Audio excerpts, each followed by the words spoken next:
Big up, big up, big up, and welcome to Liverpool 12th Man Show. I hope that everyone's doing well out there, whether you're watching us live or whether you're watching us on the replay. I'm hoping that you're having a great day and being able to, enrich some of these pleasures of the knowledge and the pleasures of the enlightenment that we're going to all share from your contributions and our contributions the same. Big up to everyone, though, that's joining us. And with that said, that's why I brought together on the Libra Bird, the Irishman. How are you doing, Brian? Yeah, very well today, actually. Started off not good because I had Right. to bring Doggo to the vet, but Okay. she's perked up a bit. Good.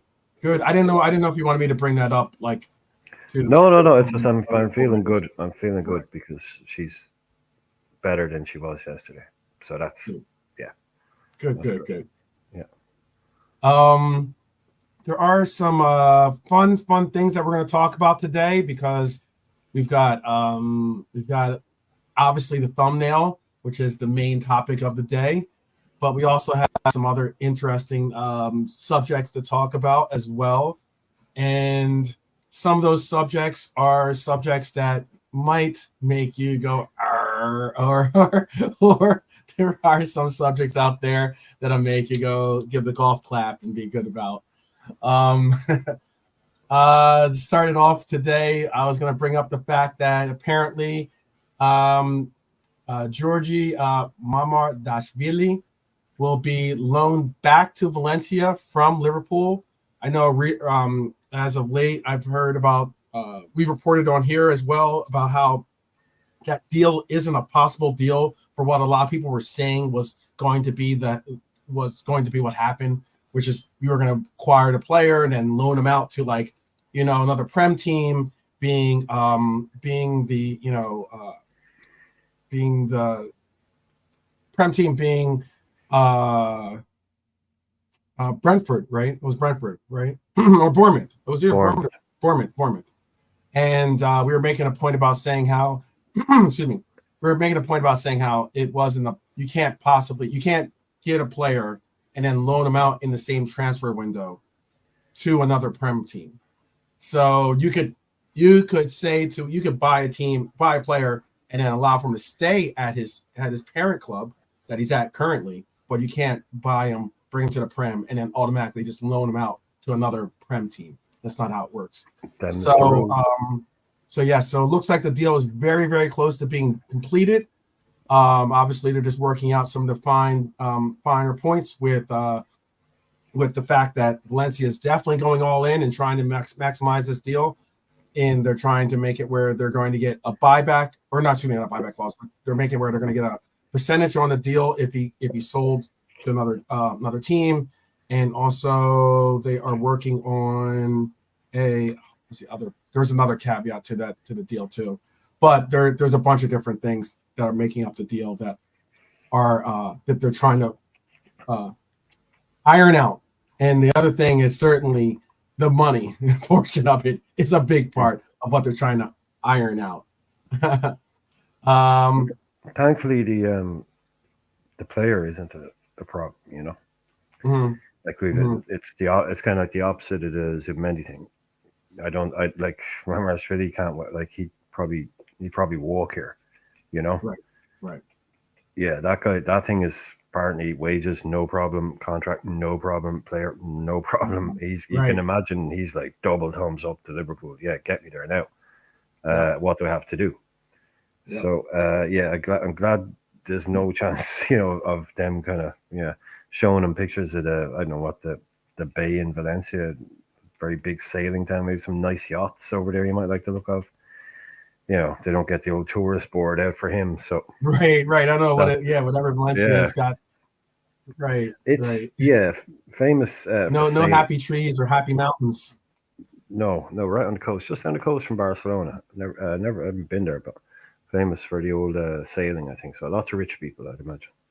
I loved Valencia as a Yeah. club back in the day. They had some great players, really, really great players. So Yeah. hard Certainly. times, Certainly. hard times recently. But A lot of those yeah, Spanish clubs go I'm through some happy to hard see it. times. I'm happy to see Yeah. it get done. It's, I don't know. I hope it's not taking up too much of our kind of resources in terms of time wise. You know, like you say, try and get over details. I'm sure. Um, I reckon these guys could probably easily be working on 3 deals at the same time. No, you Mm-hmm. know, easily. That's not. They're not going to be only able to do one deal. So I'm sure they probably got a couple irons in the fire. But yeah, it's nice and all that, but it's not what people are looking out for, is it? They're Gotcha. looking out for something else. No, it's not. It's not. Excuse me. Excuse me again. It's not, and it's obvious. I mean, in the past few days, this is a report. Also, in the past few days, there was a phone call between. Excuse me. Yeah, I'm gonna have to get a little glass of water here. One second. You got a frog in your throat, man. I know, really. Yeah, Right? like, and you can see that if you want to go and get a drink, like you can see. I was just thinking it was interesting that very very quickly there's no Kelleher talk now. You Very, know, very there's quickly. no, yeah, it's Very sort of quickly. like, okay, he's probably what it's looking at now. Again, the bid didn't come in from him. You know, if the bid had come in, it might be different, but he might have to kick his heels for 12 more months and get his cup games and maybe go next year. But Maybe go next year. Yeah. it looks, I mean, again, like you could get a real, like I've said, this is always a real domino one. So if a lower club was to have their goalkeeper taken from them by a bigger club and all of a sudden have a few quid in the bank and need a goalkeeper, then you might see something. Right. Right. But other Yeah. than that, I think he'll stay. And yeah, look, I'm more than happy to have him again for another year back up. Yeah. Yeah. Absolutely. I'd be more than willing to have Kelleher as our cup keeper, basically. Um, And another player that's out there in the news in the past few days, there was a phone call apparently between Zabi Alonso and Sepp Vandenberg, which is very interesting here. Personal terms with Sepp Vandenberg are not an issue. Concrete negotiations with LFC have taken place, as revealed yesterday. Liverpool Mhm. willing to agree to 20 million plus 5 million pound add-ons. Obviously that's for Brentford, but at this stage it's too expensive for Leverkusen and too expensive for Bayer 04.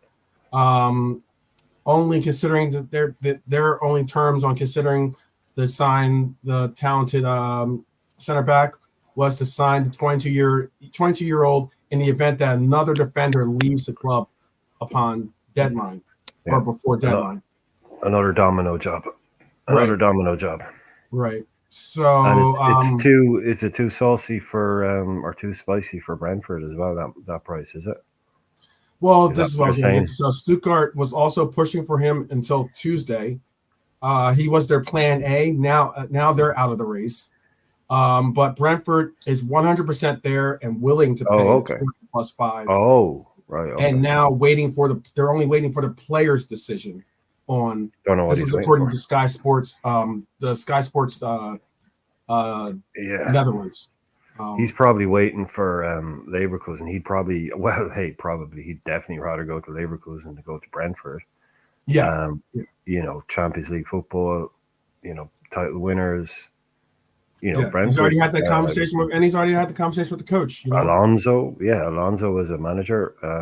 Is it, how is Other, it? Do other, you really think that 20 plus 5 on add-on? So let's just say 20 million for 20 million for the is too much for a Leverkusen? That's where looks is that really looks like where like it's that too league much for is that him. the only team that really can afford players is basically Bayern Munich when it comes to Oh these no, kind Dortmund can spend big. of Dortmund can spend and big, Dortmund? but yeah, Leverkusen. Well, Leverkusen aren't really a big club, you know. Oh, I know. That's why I'm at. I know. I just saw Heiler hop into the group, and Around big up. 20 odd for a defender is a lot for them, you know, especially for like not a big name defender, maybe a guy who's made his name over there. But 20 to 25 is probably around their limit. Yeah. Um, Huh. I mean, they don't like spending big. They don't need to. They kind of look at they can get players like Verts and guys like that. So if they were going to spend that kind of money on a player, they'd probably be spending it on, you know, a striker or something like that. I'd imagine that's the way they look. I don't know a lot about their But I mean, 20 but they're million on a not. striker is still kind of that's No, low I mean if they're market no say price too. Yeah. 25, I mean sort of big money, 25 to 30. If you know it gets rich, it's like, well, no, we can pick up a guy. Again, I don't know. I don't know. I just Right. think they're No, probably again, that's why I um, don't know if JK is yeah. in the house, but I see High Lords in the house. I know those are some of our definitely our German correspondents for the channel Like here. And I'm trying to maybe they can give some insight as to like, you know, is it I'm trying to really that think way what that their record might be. Bayern Munich and Dortmund are only two teams really that can afford making a 20 million pound expenditure, which is what I guess Oh 25 yeah, yeah, yeah. If that's the question, million are euros. they only like Dortmund or Leverkusen might be able to do a bit of work this year with Champions League money and all that, but Right. normally the only two clubs over there, unless you get like one of the clubs has a big year or something, but ordinarily, yeah, they do.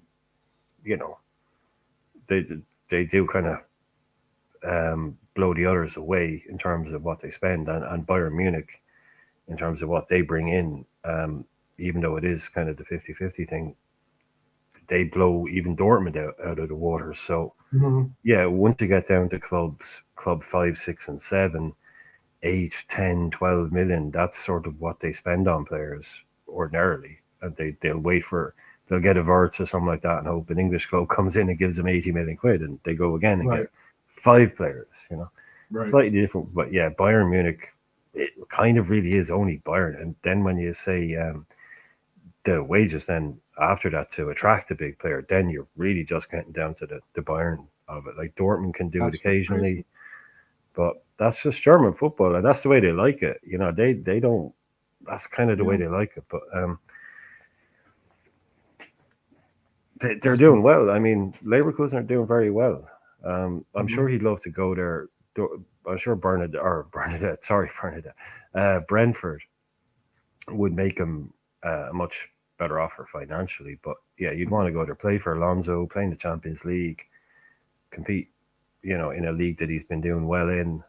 It kind of makes sense. So if he would like to kind of hold out for that, but let's not have this where he holds out for Leverkusen.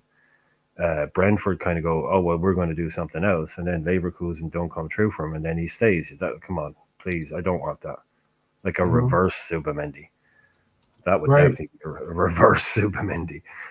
Right. Yeah, that's what. Yeah, that'd be kind of weird. Um, Big up to everyone joining us. I see a lot of heads in the chat, and that always makes me happy to see because it says that Yeah, maybe the brilliant. message is getting out there, and we're building this community the way we want to build it, which is with good people like yourselves, and that really means something to me because I really love the fact that we have high quality Reds out here, and we definitely represent them in the chat. So I appreciate everyone joining us today.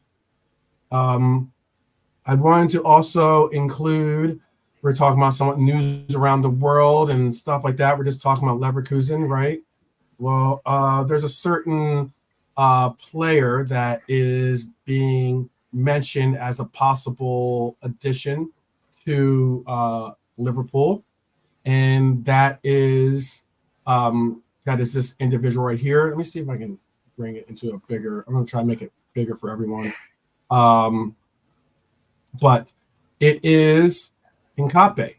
Hincape has been put out there in the news as being someone that we still might pursue, especially now that we're, reportedly allowing for Gomez to possibly find new pastures, and we're also looking at obviously I just mentioned Seth Vandenberg possibly being a player that's going to be leaving. So it's interesting that Nkape has been named for about 45 to 50 million. It's being said he is 27, right? He's 27. Oh, is Um, he? Oh, so I believe so. Let me double check on that a one. bit younger. I thought he was younger Well, too. look, I mean, how about 20 million quid and Sepp van den Berg and we all walk away happy? Yeah. I Yeah. mean, does that make too much sense? That's what I was thinking too. I was thinking that too. Why not just like if you're interested in a player, cool. Well, Bundle it why up. not? Let's bundle it up. He is 22. I don't know why it says 27-year-old, but yeah, 22. So you had me a bit worried. I was thinking, Yeah. 22 years old. I mean, sometimes things just. I mean, well, look, of course, assuming Hincape wants to join Liverpool, if he did, then they want Seppi, want him. Yeah, make it happen. Okay. Yeah. Why not, right? And just as something that Hylor said there earlier on, and this would explain a lot, really. But he was saying that the promoted clubs usually make a lot more than most of the teams in Europe, and he's usually he's absolutely correct. Like as usual, but for a perfect example of it, the team that finished bottom of the Premier League last season, right? So the team that got relegated bottom received more in prize money, more in kind of overall money than the team that won Serie A, Inter Milan. So it's worth more financially to finish bottom of the Premier League than it is to win Serie A. So you can imagine how much these German clubs are actually making. So that's the financial disparity that you've got on. That's because we're just looking at Bournemouth paying 40 million quid for a Brazilian striker.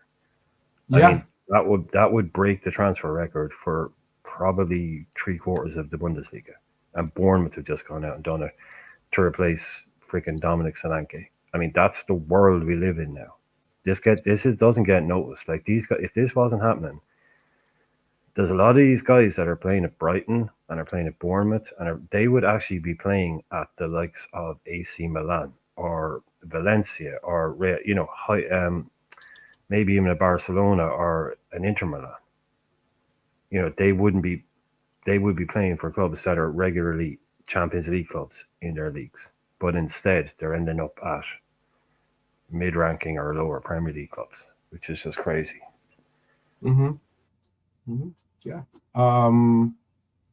Yeah. So 45 to 50 million pounds is what the number is being thrown out there as possibly being able to acquire the player that is happy to stay with the club that he's at, of course. But I mean, that's what I was going to ask. And is he up for a move, kind of thing? But he is open to a move. He is open to a move. There you go. So it's not one of those. He's just you got to try to make him move by inciting the contract for him to make the move happen. Well, he's just won it. He's just won the big thing. Great, like go to a big club. It's a normal progression. I'm not surprised he's open to move, even with the whole. I'm sure Alonso is he's probably got 3 to 5 of those guys locked down. That hey, look, I'm staying, you're staying, right? That kind of that core of the team. Obviously, he's going to lose a couple of gems or a couple of bits and pieces, but maybe he's prepared to let Hincape go, and he's not going to stand in someone's way if it's Liverpool or a Real. He's going to say, look, go do your thing, man. You only get one career, so go and do your thing. They won the league. It's if they'd say come second last year, right? Finished it by a point. And he's like, come on, we'll all say together, we'll go and we'll win it this time. But they've won it. So there's it might be easier to let one or two go, but again, money talks. Yeah. So I don't know if we did want him. Is there people saying that we're actually genuinely in for this guy? There are people that are saying that, especially now with the conditions that we are. Not necessarily particularly for this individual. I don't know if he's at the top of the list or not, but I do know that we are possibly looking with the subtractions of the center backs or center halves that we're making to the team. It's natural to think that we want to make a acquisition, but we're looking at making an acquisition. This is something at least I would like to see. I think I heard one of the Redman guys say this too, but hey, Bernie. Big up Bernie, by the way. Big up Bonkers, Redbird, Jimmy, High Lord, Baz, Lee. Oh, Lee Wizkid in the house. Big up. I haven't seen Lee in a while. Hope you're well. And Trap Joe back in the house. Big up, Trap. Yeah, big. Definitely. Alexander's up in here. Hope I said Bonkers. Cedric's here. Yeah, a lot of good names out there. John Conway in the house. Big up, big up, big up. Red for Life, of course, of course. But this is a name that is out there that, and hopefully I said hello to Bernie, of course, one of our Reds Queens as well. Yeah. But this is all like my interpretation of what we're doing by stocking all this money, by getting all these, by possibly moving. I'm not calling it dead weight because I don't think of these players as being dead weight. They've all contributed in one way or another. Okay. But making room or making these adjustments to the roster, and it would mean that you would have to bring in this is my interpretation, I would bring in a bona fide top A talent, because you're not going to be clearing all this room and space and getting all this money together to bring in another third or fourth, Nope. tier center back. No, it's prime time. That's what you have to go prime time. Yeah. Now. So like, I mean, you're bringing someone that's going to make everyone have to compete for that starting position. And that's why, like, I would love to see the nominee that Brian and I both agree on, and I would love to see a Bastoni come in. But if it means another player, it has to be a top tier player, in my humble opinion. I don't think that no maybes. Right, no maybes. Right. Now, I could almost understand if you were to go out and say, okay, well, we're going to get a Euro style player, the player that went to Manchester United, 19-year-old or whatever, because that player isn't going to most likely factor in his mind that he deserves to start. One of the reasons why I think we didn't go for Euro was because he wants to start, and was demanding that he get starting minutes. That was the difference. But like, it either has to be a top A player or like a, generational style talent out there that is going to like not be necessarily ready to lead at this very moment, but is the future. That's what I would say. Do you agree? If you disagree out there in the chat, I'd love to know too. Yeah, Nolante. Oh, pick up Nolante. Pick up. Yeah, it's just what I want, really. I don't want any more projects. I don't want any.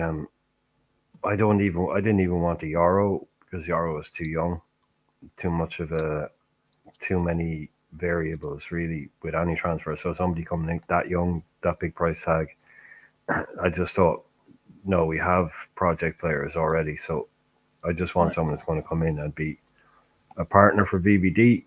Say sorry, Kanade. Condolences, Kwanzaa. To use his words, you're back. You're back to the bench for probably a season. Right. And so it's someone who comes in and goes, Liverpool just spent 70 million quid on a centre half. They mean business. It's not like, they bought this guy. Let's now people will be doing 2-hour shows about whether he's going to play or not. No, there won't even be a 2-minute show with this guy starting.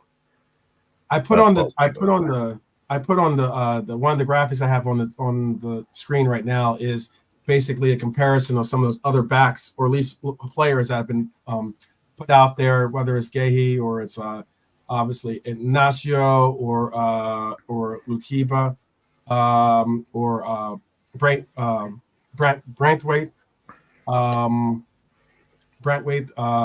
Those are all the comparisons in the different areas, whether it's passing, forward passing, progressive passing, defensive actions, defensive duels, aerials, progressive carries, and minutes played.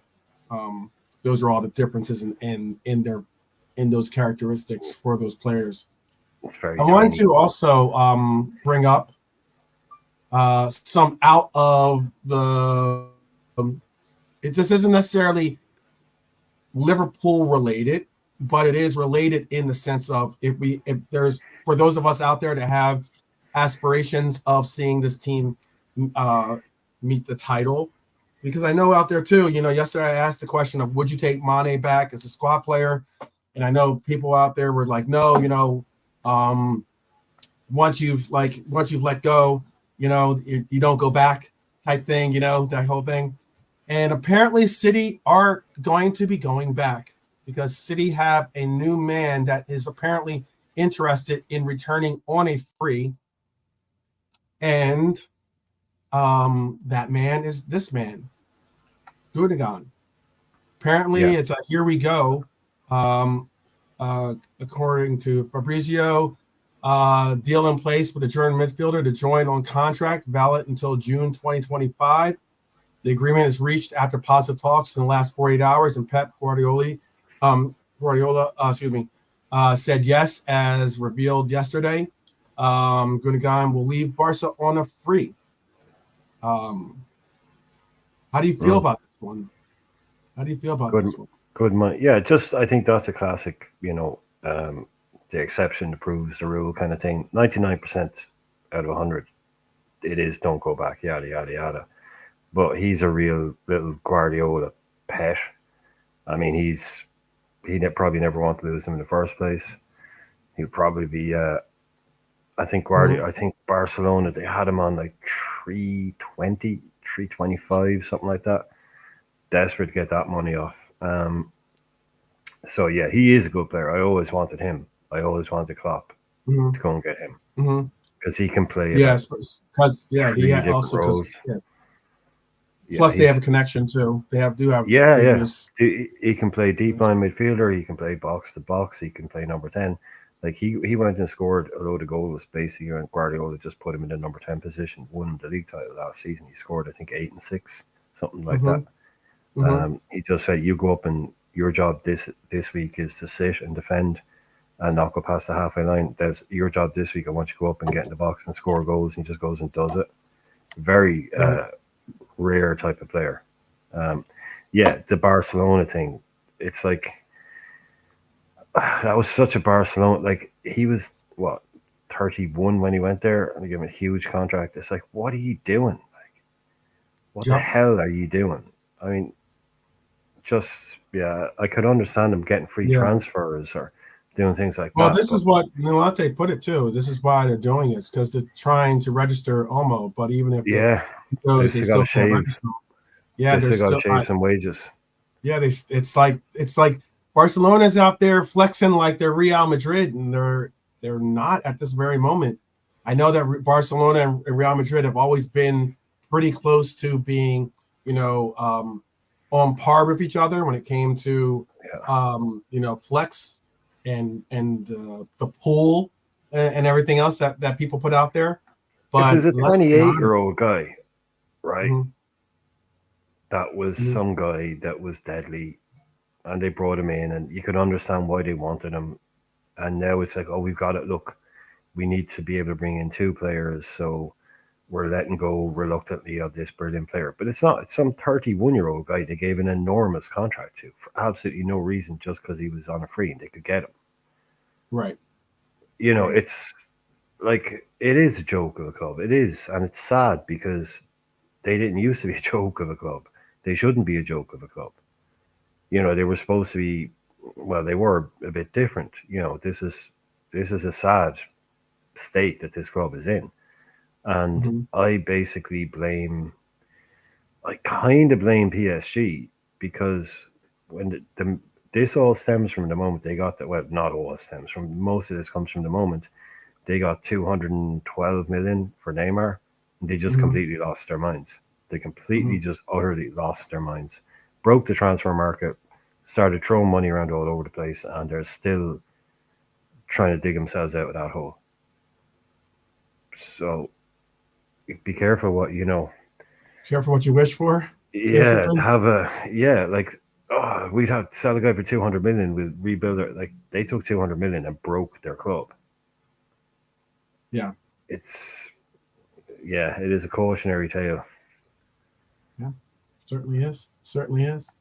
Um, there was some cool stuff. I saw this about Joe Gomez, which kind of was fun to see, and that was that he basically said he gave an interview and he was like most underrated player in the Premier League. He put John Stones. He said best opponent Lionel Messi. He says football idols were Henri and Rio Ferdinand.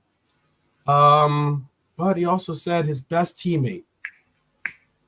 He's our number 4, and that is Virgil van Dijk. He has learned so much from Virgil van Dijk. He's basically said now he has been a great player and a great influence in his life. We just had the announcement of the PFA Team of the Season. I'm going to include that here. I'm going to show you guys that one. Get into our main topic. The PFA Team of the Season has Raya, Walker at right back, Saliba, Van Dijk, Gabriel. It also has. What's that? Can that be any bigger? Yeah. Can it be? For some reason, it's like cropping it for some reason. I don't know why. Let's see if I can make it like not cropped. Because it wants it to be in the other. Oh well, yeah. Just put it up on full screen. Yeah, just put it up on full screen and talk through it. Yeah. That's cool. Yeah, put it up on full screen, and talk through it. Then yeah. So Virgil van Dijk, Gabriel, which is very interesting because Gabriel's not. They put 3 center backs basically in this list. Yeah. They put Rice, Odegaard, Rodri, Watkins, Holland, and Foden in the front line. Odegaard. Is there any names on this list that made you scratch your head as to why they're there, or are there any names out there that you would have replaced them with? Why Please they're tell in us there? in the chat too. No, I can understand why they're all in there, because they all had outstanding seasons. Rice and Odegaard, you could debate them. They're all debatable. But I mean, it's a very predictable PFA team. Yeah, Foden's in there. It's not too England heavy, which is good to see. You've only got 1, 2, 3 England players in there. 4, sorry. Look, it's fair enough, I suppose. I don't expect these things are usually pretty bland. And Raya, interesting. I mean, Ederson didn't play much, I suppose. None of the Tottenham boys got a look. I thought Romero might have gotten a shout, maybe. I'm sure they were close. Watkins, he had to get it, didn't he, with all those goals? Foden won Player of the Year and the other thing. Odegaard is probably the one I'd look at and go, didn't have his greatest season. Don't know. I don't know. Might have given McAllister over Odegaard, but we're Liverpool fans, so we're going to say it. But I don't know. What do you think? It's fairly inoffensive. I don't know if Raya was the best goalkeeper. No, when you said Raya, I was thinking. When you read out Raya, you hadn't put it up, and I was like, that. I instantly went, what? Yeah. Yeah. But that was a stretch for me. Who's his competition? Ali Ederson, the Tottenham keeper, the new guy. What's his name? Oh, what's it? Vicario. Vicario, right? Yeah, Vicario. Yeah. Yep. Anybody else a candidate? Who'd be in the mix? Rodri, Odegaard, Rice. No, I just mean for the keeper pool. I mean, if you're for the keeper pool. Oh, I thought you meant. So who would have been the best? So who could you pick? Because they're picking from the. I reckon Vicario might have given him a run for his money. I mean, Ali was injured for bits and pieces. Ederson. That's the only reason why I probably wouldn't put Ali in there, because Ali has some. I think that's why Ederson. Ali has some games where he kept us in the game. Period. Just via him. If Ederson had been fit for the season, even if he just had a normal season and they won the league, they would have just given it to Ederson, because that's what they do in these things. You have to be pretty spectacular. Healer. It's not an actual team. They just line it up. Don't worry about left back, right back, all that. They've just picked 11. They picked 4 defenders. Right. Watkins on the right wing. It's just 4 defenders, 3 midfielders, and 3 attackers. So it's pretty typical, isn't it? But I think Van Dijk did well to get in it, considering we didn't have an amazing season and we petered out badly at the end. So I think he's doing well to be in there. I mean, not doing well to be in there. It's testament to him that he still got into the team. Yeah, I well, And I Lee don't. is I right. think that They only ever Watkins. I include think that Liverpool Watkins players. They had no technically choice. had a phenomenal year for him. I get that Yeah, Watkins was don't like like him.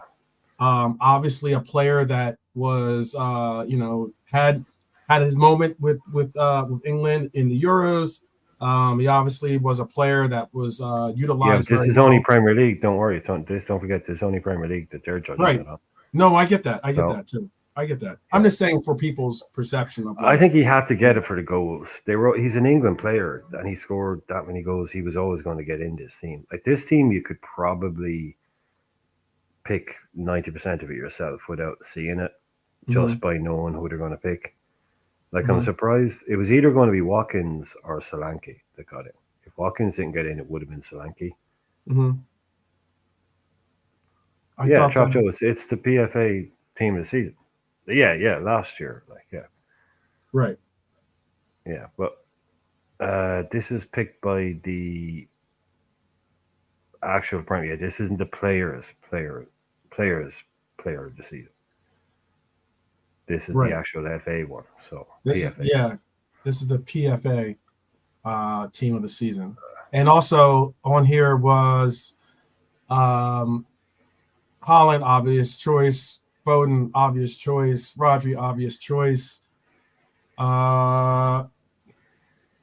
It does say something about the left backs in the league this year. It does say something about how there was no real outright left back that was chosen for this lineup.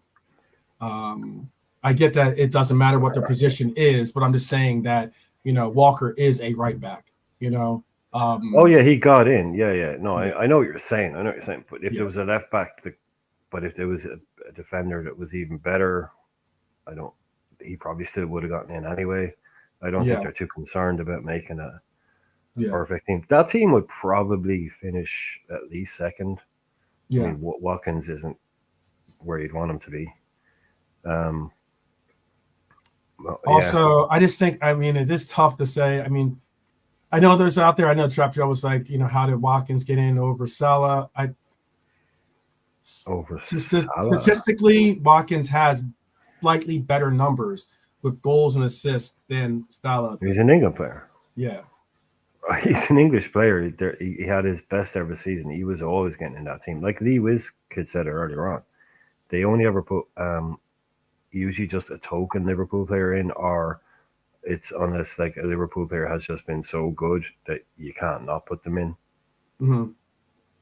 So Watkins, like I said, if it wasn't Watkins, it would have been Solanke because they're Right, England strikers. They would have gotten in. Agreed. Also, most notably, our lone player from Liverpool to make this list is our captain. Our captain, who has been at times said to be washed and done, and done and dusted, and not able to hold down the fort anymore as the center back of choice. Mr. Virgil van Dijk. There is that I'm trying to figure out how it's trying to take it out of full screen here. There was that there was a picture or video of him, and I think he was like, he said something like, "Oh, like I'm paraphrasing, but he's like, oh, they said I was done, huh?" That kind of like he made some kind of quote like that in the locker room. He later retracted it, because he didn't want to make it like, like he's on some, Pain. yeah, like he's on some vendetta campaign or something like that. But it's so interesting how people still seemingly want to disrespect this player, whether it's his countrymen, whether it's like obviously our rivals, which is, understood. But it's just so interesting how people just can't understand how this player could possibly get back to the level of being the best of the best when it comes to this league. There was even a portion that let me get to. There was even a portion where William Saliba was at the award ceremony for this too, and he was asked out by a journalist. I think it was with Mail Sport, I believe it was. He was asked, like, it was like a winner stays on type thing where they would like give a name, give two names give a name, then give another name, and then who you think is better would stay on, and it would just continue to do it until you got, and that winner would obviously be the top, be the choice of who's the greatest. And Virgil van Dijk was Rio was on there for a while, but then even Saliba said Virgil van Dijk is the best. He is the best. And now Rio was on it from the start to the finish. Yeah. Until he met Van Dijk. Van Dijk, if he'd put like Ferdinand in the first couple and Van Dijk in the last couple, it would have ended up being Ferdinand versus Van Dijk because he was going Ferdinand over everybody. And then Van Dijk knocked Ferdinand out. And then he knocked out a few other people. But yeah, he was definitely going to bring it down to VVD and Ferdinand, in my opinion, the way that was going. And he'd be right as well. He wouldn't be right in some ways.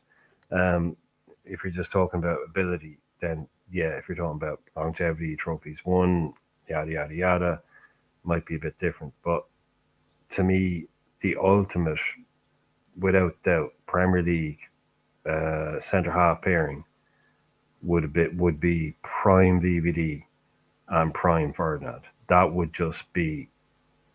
be like having just two VVDs at their best, and they've got other things as well. They can dribble the ball. They can carry the ball. I mean, Ferdinand could carry the ball past 2-3 players and lay off a 10-yard ball. He was a proper sweeper. Like the two of them, VVD on the left, Ferdinand on the right. You're just talking about the two greatest, in my opinion, the two greatest Premier League centre halves, definitely, without a doubt. Yeah. And what a pair that would be, just pure footballers. Yeah. Not a drop of sweat. Both of them walking off perfectly clean jerseys. You know those guys that walk off the pitch with a clean jersey, but they didn't go to ground? Yeah, those two of them, like. Yeah, I was going to say two football players that I could see being two football players that could play in any era of the league, I think. Oh, yeah. There's not many players that you can say that. For any team, for any players. Real Madrid, Barcelona, Brazil, Argentina. Like Van Dijk gets in a Brazilian team. Van Dijk gets in a Real Madrid team, gets in a Barcelona team. Yeah. So that's it, basically. You know, he gets in the City team. Ferdinand, prime Ferdinand, same. You know, Virgil deserves. You're right. I'm glad he gets all these awards. Yeah. No. I'm glad he gets these awards because he hasn't won purely because of his age and the fact that he didn't. That it gets a little bit forgotten that he turned down Man City. He could have gone to Man City and basically guaranteed himself at least 3-4 leagues and maybe a couple of European Cups. But he decided to come to Liverpool, kind of getting close to his peak age, you know, and knew that he wasn't going to win immediately. You know, he wasn't guaranteed trophies. He knew what he was up against, Chelsea, Man United, Arsenal as well. But he decided to come to us. So the fact he only has like one league and one European Cup, it's more. He should have a lot more. So I'm glad that he gets a lot of the personal recognition. You know, because some players that don't win stuff that they should, but I think he is genuinely kind of recognized, especially like you were shown there by other players in the game, which is probably what will mean more to him than anything else. is other center halves out there going, VVD, he's the best. Right. He's the best. Yeah, Right. that's what's going to make you go, oh, okay, cool. Yeah, he deserves a lot more. Yeah.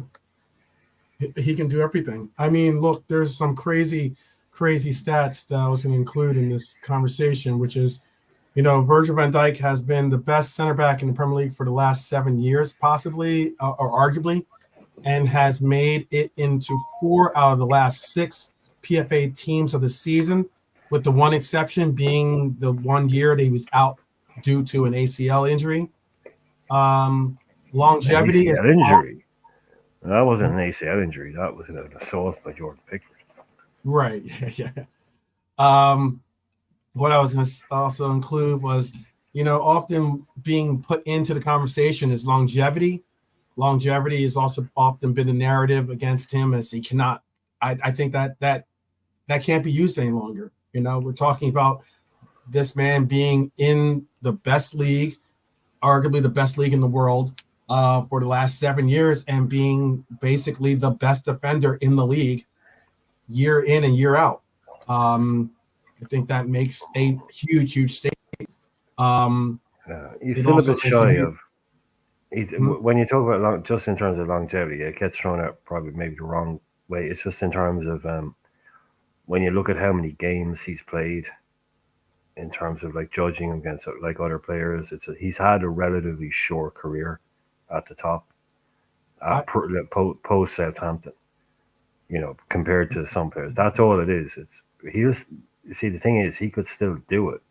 You see, I'm talking about players that don't play anymore.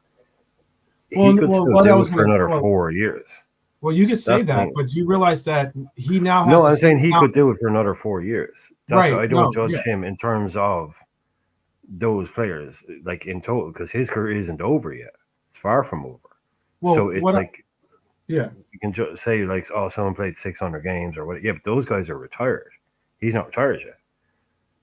Yes, I agree. I understand what you're saying. What you're saying. He could also, he's still around. His story. We still need to get him that. We still need to get him that 2-year extension so he could do that. But he could win another. He could win. He could win another league.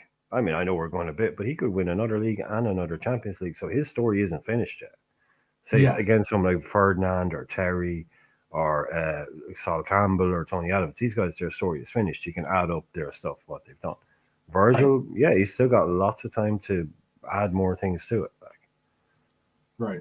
No, I was going to bring up just the sheer fact that, Virgil van Dijk now has the same amount of PFA Team of the Year appearances as John Terry and also as Vidic. If Liverpool win. Check out this. This stat is going to be a stat probably going to be used when we play Brentford. This is probably going to be a stat you hear out there. But if Liverpool win the match against Brentford this weekend, which I hope we do, Virgil van Dijk will be the first player with the fewest defeats in his first 100 Premier League home appearances for a single club. That is pretty incredible. I know that's one of those niche records. I know it's like those niche records that we talk about, but he went to like 2 years without losing a game at Anfield, I think. He has 99 Premier League games at Anfield. He has lost twice. Yeah. Just 2 defeats in his 99 Premier League games for Liverpool. That is at Anfield, yeah. That is pretty incredible. That's pretty incredible. He's our number 4. He's definitely is something to say right there. Also, with this 4th appearance in the PFA Player of the Year, team at least, only Rio has more center back appearances than he has 9. Then Rio is 9, is it? Yeah, he's got a high state. I think it's 9. Yeah. But the thing about it is, Vidic was actually the first defender ever to win Premier League Player of the Season. Mm-hmm. So he won it even before, like Ferdinand. I don't think ever won it. And he's the only player ever to win it, defender to win it twice. So Vidic Mm-hmm. was actually in his prime. Vidic was like that Vidic Ferdinand thing was perfect. That's like the kind of the hard man and the Rolls Royce partnership that Mm-hmm. people would say works best, or used to back in the 4-4-2 day. When you were up against a big man and a little man. Mm-hmm. But yeah, Vidic was actually not someone that gets talked about a lot in these kind of conversations, because obviously he's a Man U fan. But I can switch my brain off from that shit. Mm-hmm. Right. Um, he never gets talked about. He was top quality, but totally different. Like Vidic would destroy you. That's why when Torres dropped, when he turned Vidic and put Vidic on his arse Mm-hmm. at Old Trafford, that's why that goal was so iconic. Because at that time, Vidic was like, that whole thing about Virgil never being dribbled past and all that. Like at Mm-hmm. that time, Vidic was seen as being unbeatable. You can't beat that guy. He just eats strikers for breakfast. Mm-hmm. And the fact that it was him that Torres did that to is what was almost as big a deal at the time in that goal, as opposed to how good a goal it was. It was who he did it to, Mm-hmm. because he was at his peak then. And I think people say, like, kind of jokingly, he never recovered from that. But he was never the same player again after that, to a degree, because he'd been made a fool of. Mm-hmm. Yeah, completely. Yeah, cool. So, yeah, you need to, yeah, you go ahead, you do that, man. You do Okay, that. okay. I'm gonna let Yeah. Brian take over for a quick second. I'm gonna go grab something for you guys real quick. Give me 1 second. But go ahead, Brian. Go ahead, Brian. Yeah, cool. So I'm not sure. Like, I'd be interested to know, like, if the people in the chat. So we've been talking about a load of centre halves. So people in chat, you're gonna have to help me out. So if you could only pick two tomorrow that were starting a game for you, and they played, whoever, it doesn't matter. But you had to pick two centre halves to start a game for you tomorrow from the Premier League, all history. Who would they have been? So yeah, Carvalho, Van Dijk against Drogba. I would have paid money to see that. I think he would have been probably, yeah, that would have been kind of, yeah, you're talking, it is battle of the century type of stuff, because Drogba is the kind of guy that would just see him and go, yeah, that's my target, and Van Dijk would be like, because back in the day kind of thing. I think Van Dijk could have done it back in the day, um, the strength and the size of him. But I think for me, in the Premier League, that's the pairing I would have been going with. Would have been to do Rio, and then to have Van Dijk on the side. But when you're talking about back in the say 90s, early 2000s, it's a different story. But the one with Walker I put in as well. Like, I understand why he gets in it, because you've seen Mbappe. Mbappe won't take on Walker. He's jibbed out of it loads of times now. He tried to beat him 3 or 4 times for PSG and for England, and he's the only player in the world, pretty much, that Mbappe has tried to knock it past, and he's still beating for pace. You've seen it multiple times now. Mbappe won't try and beat Walker. It's crazy. He won't do that thing where he just knocks it past him. He's still got that in there. I don't mind him being in the team, even at his age. He's still, that's crazy pace. So yeah, Van Dijk, Haaland fears Van Dijk. Haaland doesn't step up. You were talking about Drogba.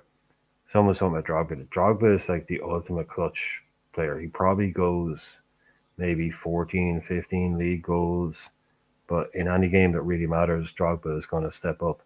Haaland goes missing. Haaland is the complete opposite of Drogba. If you look at his record in big games, big finals, semi-finals, he's really, really not that impressive. But over X amount of games in the Premier League and in Germany in league games, yeah. But so far in England, I think Haaland has. I don't think he's scored a win. He's definitely hasn't scored a winning goal in a final or scored a winning goal in a kind of a make or break game. Not that I can remember anyway. So that's what I don't like. I think someone like Virgil can look at Haaland and go, okay, you might beat me. Maybe you'll get lucky, but I think he doesn't look at him as, oh, I can't handle this guy. I can't control him. I think he looks at him and goes, he doesn't have much. If I stop this one or two things. So some of the best, he's neutered some of the best of all time. Players like Aguero, someone like Aguero would be much more of a problem for a Van Dijk than a Haaland would be. Are you answering the question that Hyler said about No, I'm just talking shite. Yeah, I'm just kind of talking. Oh, I was gonna say someone because mentioned Drogba, the question of he's saying Battle of the Century would have been. I was talking about that. Yeah, I would love to see that, and then that would have someone been brought up fun to Haaland. see. Yeah, and I was saying that Drogba was a clutch player, but Haaland is the opposite. Haaland scores like a load of goals in the league. Doesn't do it He in disappears. finals. A lot of people have said that's the problem with him. Is he disappears in the big games. That's been a And big Drogba criticism. steps up. Drogba steps up in big games, or stepped up in big games. Yeah, for sure. Also, I don't have the picture of them together, but actually, Virgil. I think Virgil and Haaland have a respect for each other. To be honest with you, I think Haaland actually. I would even go as far as to say that Haaland possibly admires Virgil van Dijk. Because he often gives him lots of praise. And I love a battle though as well. Yeah, players like coming up against players that are good. It shows, oh, you only play good against good or bad players. No, I went down, I dominated Van Dijk. They like coming up against these guys. Yeah, competitive animals. Yeah, they in the group picture when they're all holding their awards. Actually, Haaland and Virgil are standing next to each other, which is kind of interesting. So like, yeah, I think they have an appreciation for each other. I would go as far as to say, I know Haaland has given them praise before, by the way, too, as saying how notable of a player he is and how the likes of him is it's very. It definitely makes you have to pick your game up, but you know you're gonna have a game on your hands. Exactly, that's what I'm saying. Like Mike Tyson wanted to go in there and knock out the best. He didn't want to go in there and knock out a kind of middling guys, because you beat like 10 jobbing boxers or whatever. No, I knocked out the top two. That means I'm the best. These guys want to prove it against the likes of Haaland, and Haaland wants to prove it against the likes of Virgil van Dijk. Say, Virgil van Dijk, I monstered him in that game. I scored a hat trick. You man-marked me, and I scored a hat trick. Did Pickford get a? I'm trying to remember. Did Pickford get a? I know he didn't get a red card in that game for his tackle, but did he get a yellow card for that tackle? No, I don't think so. I don't think he got even a yellow for that. Wow. Anyway, we move. So, player of the year, team of the year. I think that this guy would be. It would be incredible to see him with a center back pairing that's going to be a player that's of his level, of his stature, of his not only stature, I would say, of his experience as well, having the experience and having the football IQ that he has. I know some people were putting it out there, like I said, that I had a Manchester United fan perform at a show for me, and he was telling me how Virgil van Dijk has ever since his injury has been far from superb, and he's been on a downward slope, if not cliff, of performances. And I'm just like, do you watch games? Famously, Man United fans famously watch all Liverpool games. They definitely do. They're famously experts on Liverpool players. Exactly. They don't just watch Match of the Day and put it on mute when we were playing and look the other way. No, they watch the game in full and do their hate-alongs and the likes. So it was just fun to say that. I was like, okay, guy, right, I understand. And again, he also said the stupid stuff about Hoyland being better than any of our strikers on our team. So it's like, okay, I already know where your bread is buttered. So I'm good I'm good on this conversation. I don't need to have it anymore. Oh man, I wanted to also bring up something too, because this is something that occurred in a chat. It occurred uh, in a chat for when I was a part of the chat, and it was when we were. I think at the time the topic was something. It might have been on Gravenberch, or it might have been on some of the other players. It might have been on Dom's play or something like that. And people are trying to downgrade it because it was Ipswich that we played, and the comment was, "Oh, they're just a promoted team," like, what about when he goes up against, like, real talent, a real team, as they put it. And I go, what the heck does that even mean? I don't know about you guys out there. I understand the conception that, a promoted team isn't necessarily one of the top six or the big six, however you want to reference it. They're a promoted team. Like that's what they mean, Real Madrid. Like, yeah, it's wait till he plays Real Madrid. You don't play Real Madrid. No, he was talking about just Premier League. He was talking about just other teams. Well, he means, Arsenal. Oh, yeah, we won't play like that against Arsenal. Yeah, but you don't play those kind of teams every week, do you? You only play them twice. Who do you play in the Premier League? Once at home, once away. Yeah, Bournemouth and Fulham and Ipswich and Wolves and these guys, and yeah, you play City twice, you play Arsenal twice, but it's one of the more kind of weaker kind of things. Yeah, it's like, oh, we won't know this until he does. Okay, but what if he does play well against Arsenal? Well, will that be good enough? Well, that's the thing, not. Brian.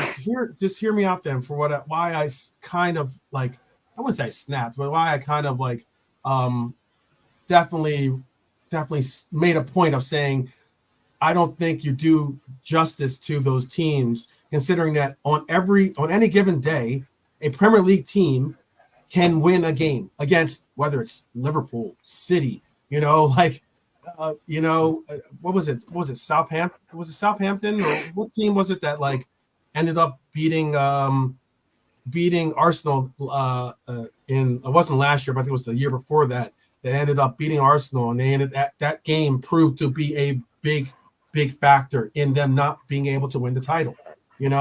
Especially when you lose. I remember. Oh God, I think it was West Ham, wasn't it? I think West Ham. West Ham? Yeah. Okay. There was a game that they were 3-0 up in against someone really shit. Yeah. And they end up drawing the game. That's Villa. My point. It was Villa. Okay, Villa. So like Claret and Blue, Atlanta. Claret and Blue. Yeah, but I get that Premier League teams. You can say, oh well, it's just a promoted team. Guess what? Last year when we went to Luton, too many of us had that same concept. It's just a promoted team, as if like we can just overlook this team. I'm trying to get across that just because they're a promoted team. And this was my point, at least. Just because they're a promoted team does not mean that they cannot win or cannot compete. There's a reason why they're in the Premier League, and that is because they are a good team, a good enough team to be here. And overlooking these teams as if like to say, oh, that's just a promoted team, or oh, that's a bottom of the table team, just move on. If those like having that mindset is one of the reasons why we weren't able to get past, some of the downfalls of drawing with the lower table teams, or possibly even losing to a lower table team.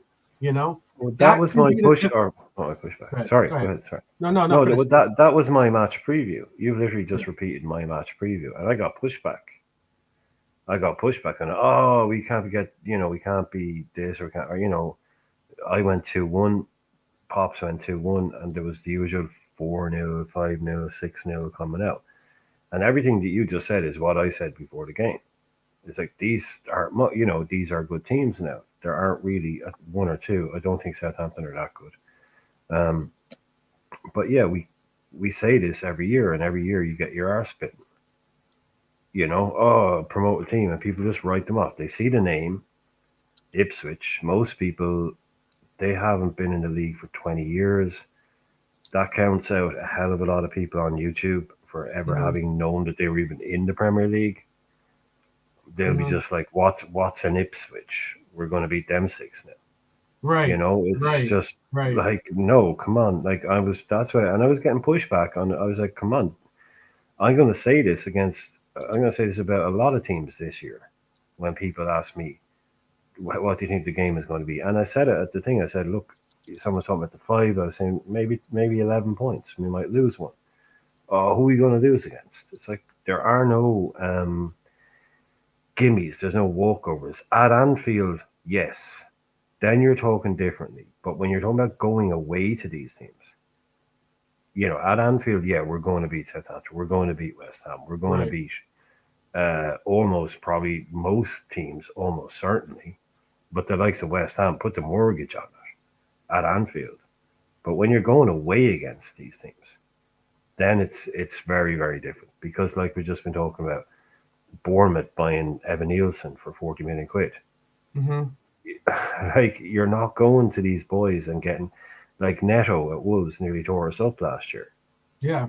Yeah. You know, He did. like He these did. guys have players like that, Yeah. Wolves especially didn't when you Wolves go to Wolves their were one of the ground. teams. Wolves beat City last year, right? Didn't I Wolves think the beaten Wolves beat twice. City last year? Man, Yeah. Arsenal, Crystal Palace have beaten City about 3 or 4 times, Yeah. at least twice in the league in the last 2 seasons, and gotten a draw off them. They went unbeaten against Man City twice in 2 seasons. Crystal Palace, I'm just you trying to know, get they're across that like sometimes really, really putting good these quality yeah, players. sometimes putting these labels on these teams as oh well they're a mid-table team or oh they're a promoted team or this or that as if like you can just look past them. I'm trying to get No, across is that I don't look past really any team in the Prem, especially that's what considering we're talking our about. Putting the three yeah, points on the board, isn't it? yeah. The people are just putting the 3 points on the board before the game is even played.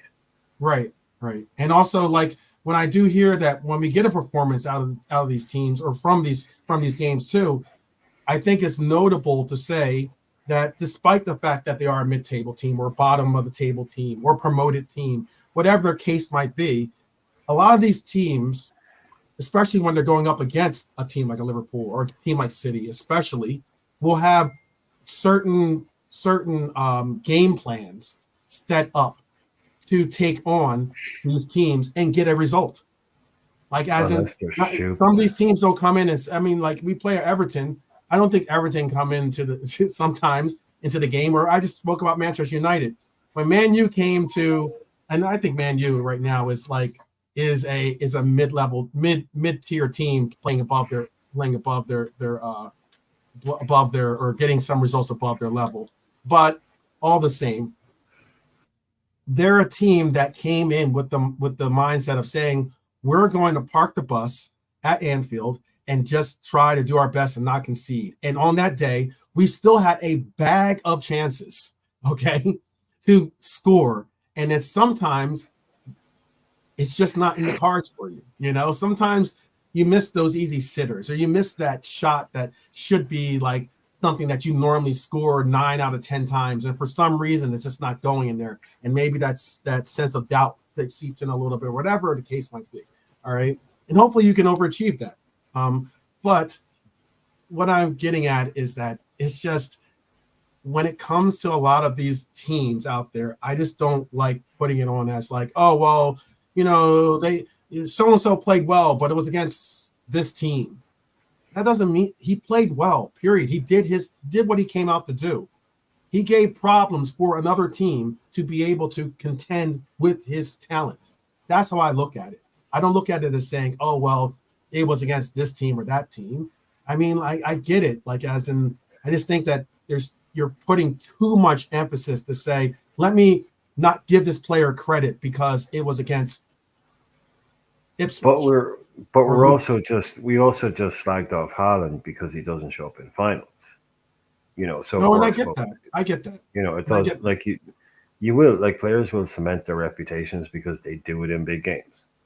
Certainly. That would be the thing. But again, yeah, I'd be more on definitely on the like giving credit to these smaller teams and not writing them off. And yeah, and also then by extension, when you do play well against them, it was just them. You know, there's an awful lot going on. Honest, like so, someone mentioned this earlier on. This whole list of like 8 players that we're expecting to get rid of by Friday. I don't know. Oh You players. yeah. I can bring that This up too. is I have that list. Too. yeah. I just saw Honesty put it in, but I have the list as Yeah, well. and someone else put it in earlier on. That's why I thought I'd mention it because someone else put in that kind of. Yeah, it's supposed to be didn't, Bichetti, Morton, Doak, Beck, McConnell, Pialuga, the goalkeeper, Harvey Blair, and Scanlon are all expected to leave before Friday's transfer deadline. Now we've already seen someone said they don't like some of those are sales. Yeah, some of them are sales, loans. some of them are loans. Obviously, if I said it's just not a sale, right? But and I don't think that's going. I don't think that, and considering that we heard that news, by the way, I don't think that that's going to be the case with Bichetti. Considering I spoke on how like he had turned down the option of going out on loan. I don't think that if the only other option is selling him, I don't think that Liverpool's that. Oh, that's not going to happen. No. I don't think Liverpool is at that stage with Bichetti. But obviously, just say put in there that Portsmouth have agreed a fee for Blair, so that looks like a sale. And that does look like a sale. Yes, that does. That was. I think I said that yesterday, but yeah, Harvey Blair is that's gone through, right? So that's that it was being put out there. And Harvey Blair, who played, he got a couple of like minutes in the preseason games. He reminds me a little. I mean, hair alone, he reminds me a little bit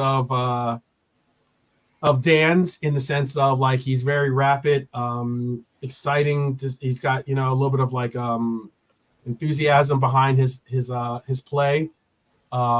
Very talented player. Could turn out to be certainly a good player when it comes to him getting his opportunity. But there's obviously it's a case where I don't think that was just going to be. There wasn't going to be a real pathway to him getting into any real consideration with this club at current stat. There's a lot of people saying like, what are we doing? Where are we going with this? I think when you put it all together, it does kind of add up.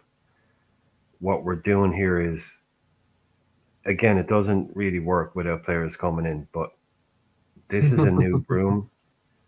This is basically us sweeping away a lot of the extra players, the Klopp type players, the players that aren't going to kind of go, they're not going to make it necessarily, which always happens every year, but it's all bringing in together. I think that's why we're seeing a lot of people outgoings wise, because there'll be a kind of a refresh, like with the likes of Neone, this guy we brought in from Chelsea.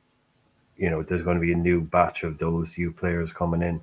It's the likes of the Dokes that that we bought from Celtic, and maybe these other guys that aren't going the Clark type deal. It seems normal enough to me. I'm not overly worried about it. It is a lot of names. It's a lot of turnover. But yeah, when you add it up against the people not coming in, yeah, it does look bad. But I also, to me, well, I can didn't we answer this question too, by the way? Didn't we already answer this question? I think we answered this question. Oh, yeah. The Sterling question. Yeah. No, thank you. Look, the Sterling question is: he's got 3 years left on his contract. He's got no, thanks. 200. He makes £350,000 a week. No, I'm good. I'm all set. I'm all good. There's no way. There's absolutely no way. I wouldn't even put Sterling at 250,000, which would make him one of the highest paid players on this team. He'd make him top 5 highest paid player on this team at 250, at taking £100,000 haircut to his current salary. He's happy. He's happy in London. Yeah. He's getting 350,000 a week. You know, he's, Them you bridges know, were burned a long time ago, man. yeah, and there's no way you say, "Cool, you just want the city, you just want the city. Now you want the Chelsea." Yeah, you just say you apparently you like that color blue. Stick with it.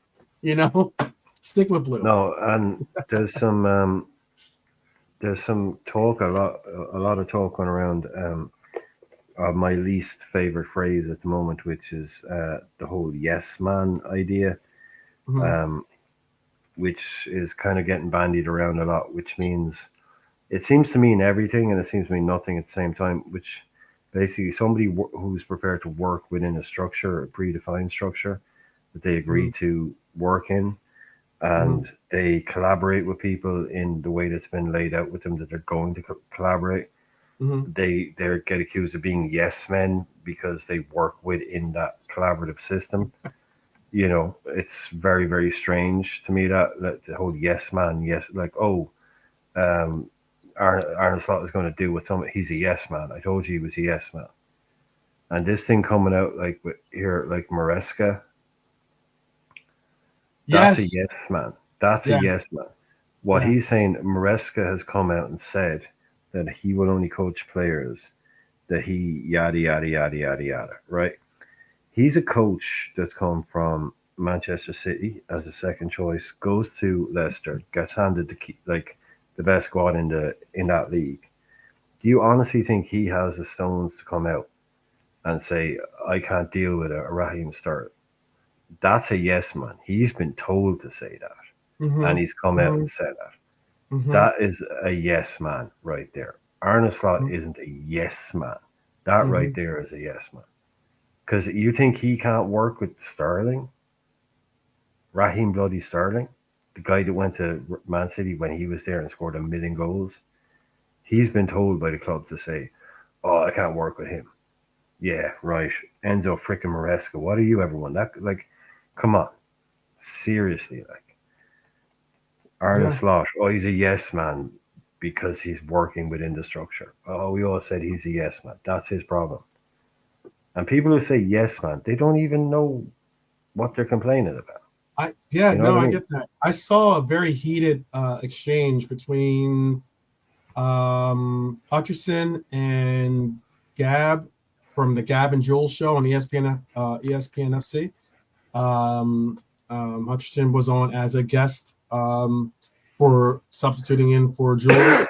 And they were talking about it was very interesting because it got kind of heated a little bit because basically he was trying to tell them about like Hutchinson's trying to tell him what it's like to be in the locker room, what the players are thinking and talking about, and da da da da da.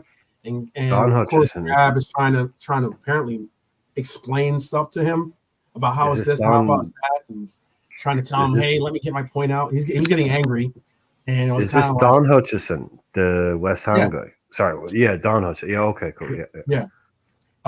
Former Liverpool player too, as well. Oh, oh, yeah, he did. No, Jesus, yeah, he did. Yeah. Don't tell anyone. Um, Don't tell anyone about that. Yeah, Shh. he reps Liverpool though. He does. He does show love for Liverpool. He does. He That's what definitely. happened. He's more like a. He's played on a bunch of teams. He's more of a Newcastle fan. I think. I think he's a Magpie fan. No, he's a West Ham guy. Oh, he's a West West Ham Ham is guy. kind of yeah, West Ham. But that's the thing, man. Anyway, if you've even played for Liverpool for 5 minutes, you're like, I was in the Grateful Dead. I Yeah, was yeah, in yeah, yeah. Fleetwood Oh, Mac. I would rep it. I Yeah, was in Fleetwood Mac. Don't yeah, yeah, the 500 other bands you were yeah, in. No, I was in yeah. Fleetwood Mac for like I'm no, I sure was in Peter Fleetwood Best Mac. is still telling people that Yeah. Peter Best was Oh probably, yeah. Yeah. always telling people I was in the Beatles. That's what you're putting top of your CV. Like when, because like when like he pops up on the screen, they'll want them to say like ex or former Liverpool player is what they'll want. Right, He'll want to see that like, oh, don't put a former West Ham, put a former Liverpool player. right. Because technically, yeah, you did, but Yeah, yeah, you yeah, yeah, you yeah, you yeah, know, yeah, yeah. It got heated because basically he was calling out what Chelsea are doing because you know Gab was trying to basically give the the lowdown on basically what Chelsea's doing, and this is my personal opinion. I think Chelsea is preparing to get I think Chelsea knows that they are going to get a player ban. Like I think they're about to get, because what's happening now is all well and good. You might take away points. That's all well and good. A lot of times that doesn't necessarily affect your teams as dramatically as it would affect a team like, a Forest or Everton that might battle to be in the mid-table, but if you take away points, they could be facing relegation. You take away points from Chelsea, they're still not going to face relegation, most likely. So now they're talking about, well, what is the way to get these players or get these teams to, abide by these rules? Well, maybe also we should have a player ban, like something similar to what Chelsea went through, where they, they're not able to bring in players and the likes. So what they've been doing now is the strategy that they're doing, which is interesting because they have two sporting directors kind of in their confines. And what they're doing now is taking players and basically stockpiling these players. They have like 7 goalkeepers or something like that. Obviously you can only have a certain, you can only have 20 something players on your squad. But that would mean that a lot of those players aren't going to be a part of your daily squad. So, but you're still going to pay them salaries. They're still on contracts. They're still, so they're now figuring out like, well, we're going to stockpile these players and we're going to try our best to prepare for a possible player ban, ban being, or, transfer ban for us, in that at least we'll still have a stockpile of players that we can still,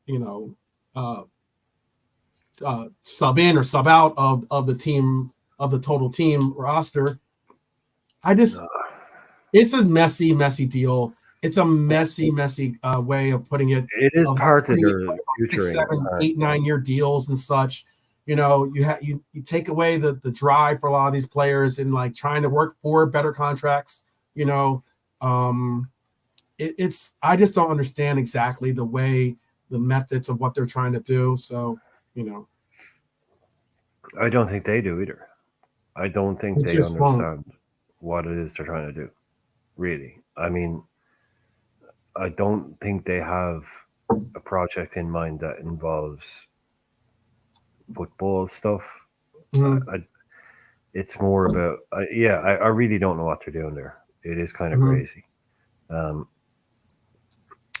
It's money. They're moving money around, but you can put 11 on the pitch.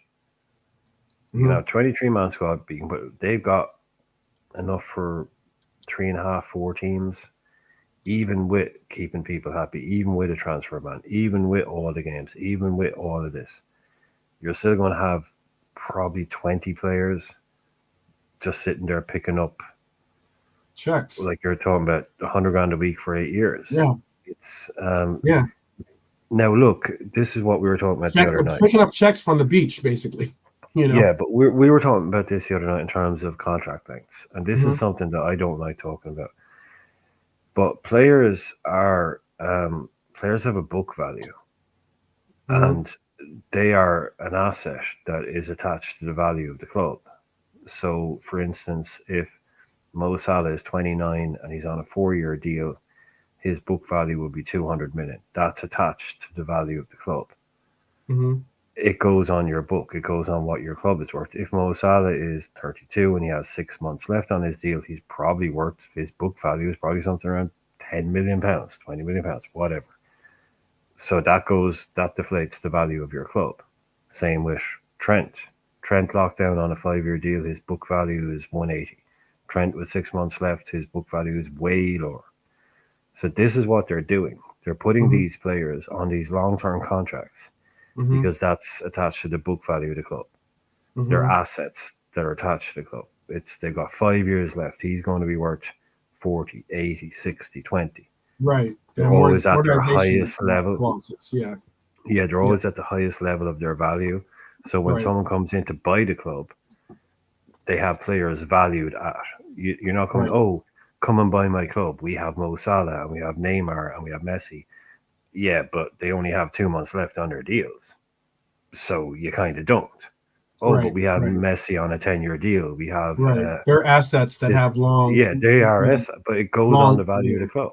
You right. know, if you tell me like, oh, you know, you want to buy my house, I got like the world's best sound system in it. It's unbelievable. Oh, but by the way, I'm only renting it and it's going back 6 months. Well, actually, that's not part of the house, is it? Right, right. Yeah, You know, sure. it's like Yeah. it's so that changes the value. So this is part of what they're doing is by having them on these really long deals, the value is propping it up. They're Mm. not. It's but it's that's. I mean, this is. I hate talking about this because this isn't football. It's It should really be about not. 11 boys out on the That's pitch what. Well, that's what winning Hutchinson was. trophies. Yeah, You that's what know, and Hutchinson was really arguing about. Was like he's looking at it from a player's perspective. He's trying to explain that, and then like and then Gab is talking about like if, for instance, like the situation that he was bringing up, Sterling situation. He was talking about how like well, if Sterling thought that he just because he played well in the preseason that he was going to be on the roster, and he's kidding himself. And I'm kind of like, well, that's normally how it kind of works. Like you do kind of like try to show your worth, to say that you're ready, to say that you get the system, to say that you fit in, or you can help contribute to the team being better. And if you do have a good preseason, it should say something to the fans as well as that you're ready to play. And like usually that's how it kind of works out. But it but used to work. Like you want to yeah, play but for he the was club, and basically saying, oh well, he's kidding himself if he thought he was going to be on this roster. Well, yeah, why does Gab why know would he be something kidding we don't? himself? He's got a Was it 3-year deal, and communicated to him? he's a second or third highest paid player on this roster. Yeah, he expects to probably play. He's I one of the would. best played players in the league. Yeah, and it's not like he's like some has been or like he's like someone that can't play. He's still a good player. So why wouldn't he think those things? So I Like, mean, was it's it just not like like I get where Gab's coming from, but I also think that he's kind of being like too kind of he's a Chelsea fan? is I he? think. I think he's a well. He's not a Chelsea fan, obviously. He's a You see, I think Gab Gab's an represents like Italian Italian American. teams. You see, he's an He's Italian technically American. American, but He's American. Yeah, so I don't think but he lives in Italy. He's Italian descent. He's lived in Italy obviously, yeah, for a yeah, good time. but he is Whenever like American. referencing Yeah. things, he often goes back to his Mm. Italian roots as But to I think his club. I think his club might be Juve, but I think his English club is Chelsea. I'm not sure. okay, I think okay, he's relatively neutral though. yeah, But yeah, he's assuming that or what he's kind of asserting there is that Sterling was told something. Like if Sterling was told something, like you ain't wanted or whatever, but why would you come in 2 years later? yeah. I'm sorry. Yeah, I'm laughing at something that's in the chat. I'm sharing it Yeah, now. but I mean, come on, but oh, he's an Inter fan, is he? Sorry, thank you, Nilante, thank you. I knew he was well, so I'm an Inter fan as well. So, Yeah, oh, not an Inter fan again. Yeah, I'm not an Inter fan, Liverpool fan, but Inter are my second team, my only other team, even above Waterford United, to be honest. Because we're a Phoenix club now. No, um, yeah, that's a this bit. is something that That's a Rob. bit weird. Cameron Archer. Yeah, yeah, is a better player than Lucho. I mean, was there I'm a something stat guy. oozing I love when he was stats. saying that? I Was love there something stats, but oozing out even of that his is like, ears? yeah, come on, Was there man. some black liquid kind of leaking out of his ear when he was saying that? Like his kind of. I'm sure there was. Someone had to reboot Hussam. I reckon that guy is just a kind of an AI robot now at this stage, and someone has like a chat GPT just says, "Talk shite about Liverpool for views and money," and that's Yeah, it. yeah, And it yeah, comes yeah, out of it. yeah, yeah. Look, Trap Joe. Even the clock is right twice. Even a broken clock is right twice a day. So I mean, like, you know, we all have our moments, I'm sure, but that's just mad, man. Come on. That is agenda to another level. The only thing I respect him for, the only thing I respect Hussam for, is that even when he has, and I used to watch it back in the day, I think I've seen it about 5 times. And I respect the fact that even when he had about 200 subscribers and he had about 25 people in the chat, he would only ever read out super chats. Even when there was nobody in his freaking chat, even when it would have been really easy to basically read out 90% of the comments, he would only ever read out super chats. As soon as he got monetized, he just stopped reading out any other than maybe like a mod or like some friend that owns another channel or something. And he just basically set the tone and he stuck to it. And he just said, yep, I'm only reading out super chats. Get over it. Wow. And that's aggressive. It is very aggressive. And it's why he's a complete piece of shit, because he's shown that he only cares about making money from our club, that he does nothing but slag off. This is the problem. Every opportunity he gets. He's piggybacking off it. He's slagging it off. And then when we do well, he'll be the first to like champion it and be the first to be out there saying, I told you so, and this and that, my club. It's just interesting. It's very interesting. You know, we'll see if he does join, or we're definitely going to reach out to allow for him to have his say his piece here on the channel. I'm sure. How do we do that though? Will we have to like drop a letter down a sewer or something? Is that how that would work? I really don't know how you would actually contact. I don't know how that works out. I don't know how that works out. Yeah. Oh man, I know some of you guys do go on that channel. I don't know. Maybe ask. Maybe you can. Don't do a super chat to ask him. I'm not saying do a super chat to ask him. But maybe ask him like directly. I don't. That's a good question.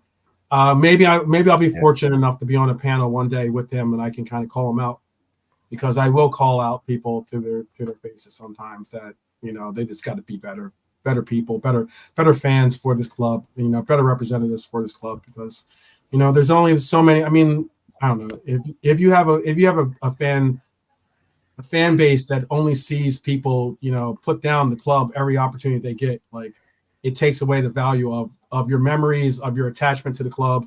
You know, I know that it just does a disservice to it, I think, you know.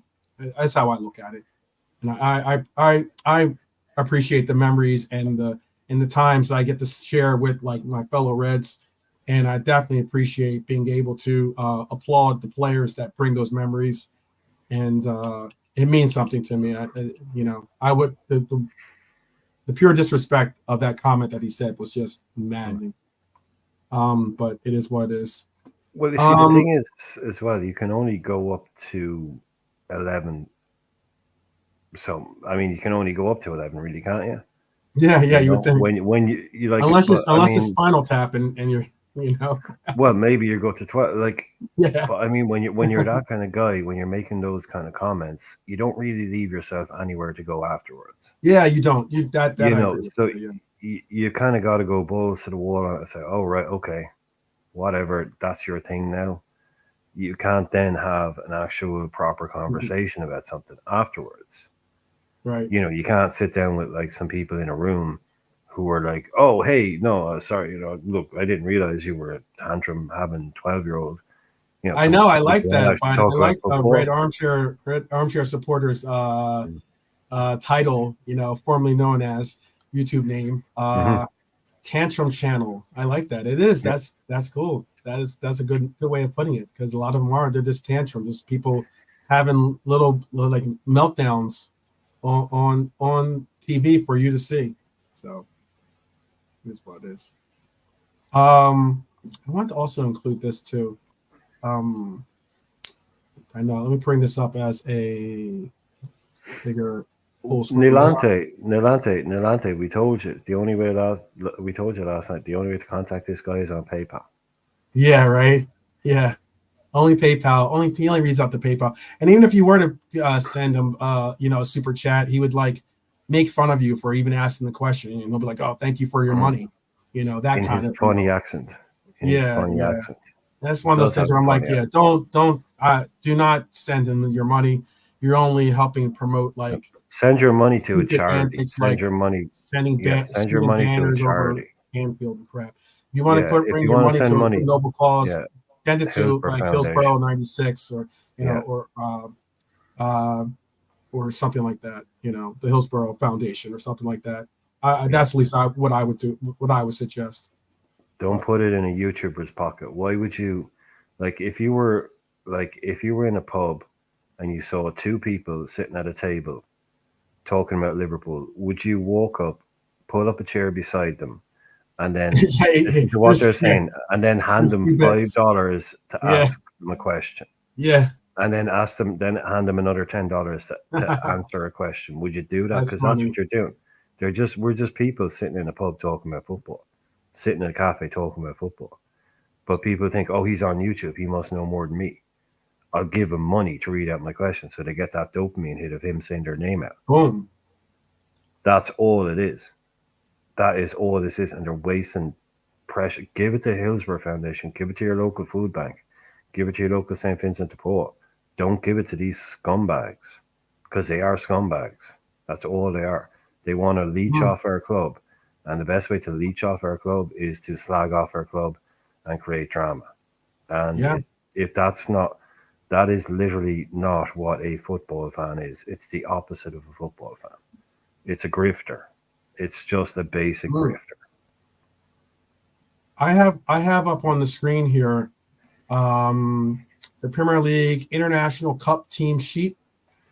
This is Liverpool versus PSV. This is for today. Oh, the under 21s Under game time. Yeah. 21s. I saw some names on there. That I'm excited to see. Um, Figueroa, Pedro Figueroa. He's a U.S. men's national team possible. He plays for the I think he plays for our U21 team, but he also is, a possible addition to our eventual lineup as well at striker, if not on the wing at some point. We also have on this list Tony Hill, Kyle Kelly playing on left and right wings. We have Michael Laffey, Kieran Morrison, Tommy Pilling. Some of these players I've mentioned in a previous episode where we talked about some of the talent that is growing. That's growing within the youth academy. But I remember we were talking about maybe is there another name on there, and Amara Nalo is going to get the start today. That's a name that I think I'm hoping to see starts to make some strides forward. It'd be nice to see him make a eventual Shout out to Liverpool. Jay Spearing. Yeah. Jay Spearing is on the bench. Yeah, Jay Spearing is on the bench. He's Do you the know? 30, Do you know what I'm seeing there 30 as well plus. is we can't fill a bench, which is worrying. Mm, But also that says to me that Trainioni is now part of the first team squad. absolutely. Absolutely. Yeah, well done to you, young Absolutely. man. Well done. Well done. Well done. Yeah, Kyle Kelly. He's good, Nalante is saying.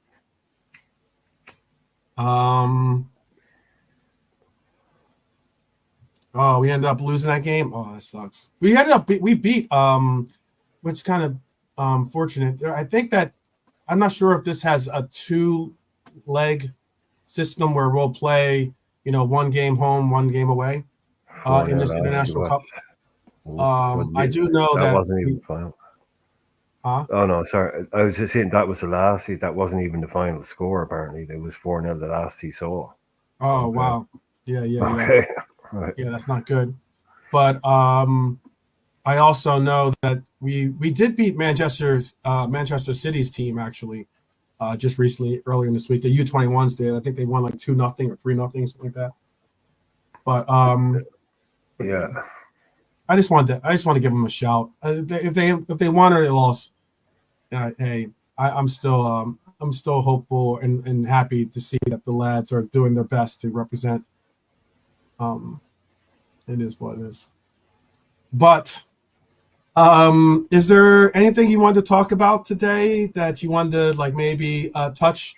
Is there any questions in the chat? I've been trying to keep a good eye on it. Normally I star the questions or include certainly your comments in our conversation. But I did see this honesty point. I just see one question. It says Andy Robertson has revealed he played through pain from March onwards last season to be available for Liverpool's title run in reports. That's not surprising in that, that he would make that kind of like, commitment to kind of like this, take a shot and play through the pain type situation. Shoulders are a bitch. I can testify to that. Shoulder injuries are, yeah. You can you need them to because run. they don't. You wouldn't think you need them to run, but you do need. You absolutely do. Yeah, but you can come back there if you're not playing a what would you call it, an arm sport? Mm-hmm. I don't know, like golf or tennis. You can come back earlier in football. So you can probably push it a bit much. Mm-hmm. It is really important, but it's not like like if it's if you're playing golf, you're playing tennis, you have to be proper. So you can understand a lot of lads come back early, and they go through the painkiller thing, just because it is just a shoulder injury. But until it's right, it's kind of like a cracked rib or something. You can kind of get by towards the end, but look, he started the first game of the season. That was one thing I was going to bring up, which was, I mean, not really a big thing, but like it will probably change soon. But the Darwin Núñez not getting on the pitch, not having a go, like, but because Ian Graham did a big interview. Ian Graham, like the guy, the head of data that left, last year, he's been doing the rounds. He did a big interview with the Athletic. I know we did a YouTube video that we watched. Didn't get a lot of traction, but that video, I mean, that he did, I thought it should have been a lot bigger because he was talking about a lot of really interesting stuff. Yeah, I think they did on This Is Anfield, but he's done a big interview now with the Athletic. He did. He saw. I think he also did one with. I want to say he did one with like Sky Sports now too, or something. Or it seems like he's doing the book tour basically. He's doing the book tour basically, but the one that was kind of clipped up today was the Darwin Núñez one, where basically he was kind of saying it was a no. It wasn't a no, but it was one that came with big warnings, and it was one that was very much a Liverpool or a Klopp signing. It was, but the way he was talking about it, not saying good player, bad player, but he was really interested. Maybe so, can we do this? Can we do that? Will he work like this? But the one thing he was kind of saying in it was like, this is the way it was. It used to come down to that sometimes because your man was kind of saying, look, he was trying to get out of him, like, did Klopp have too much power at the end? And he was like kind of deflecting that a little bit. But the Darwin Núñez stuff, I think was interesting. I think he was saying like, it really, really helps when you play well against Liverpool. And we've seen that a lot over the last few years. I think Minamino was one. And it kind of like he was almost bought because of how well he played against us. I wish I wish Haaland played well against us. So. Yeah, but I just, it's not a slight on Dar. I just think there might be legs in this. They're just he didn't start the last 3 games. He didn't start the first 3 games of the season and start the last 3 games. And he kind of came out and said it as well. He kind of let the genie out of the bottle a little bit when he said, I think the exact quote was, when you spend a lot of money like that, the player needs to play. He said, because otherwise you're saying, well, we could have done this somewhere else. So I think it was a bit of a red flag for me that he didn't get off the bench at the weekend. So Jota scores, Jota does well. I think Slot might have been doing a little bit of a pep talk on Darwin. I'm like, you know me, I'm prepared to give him a clean slate with a new manager.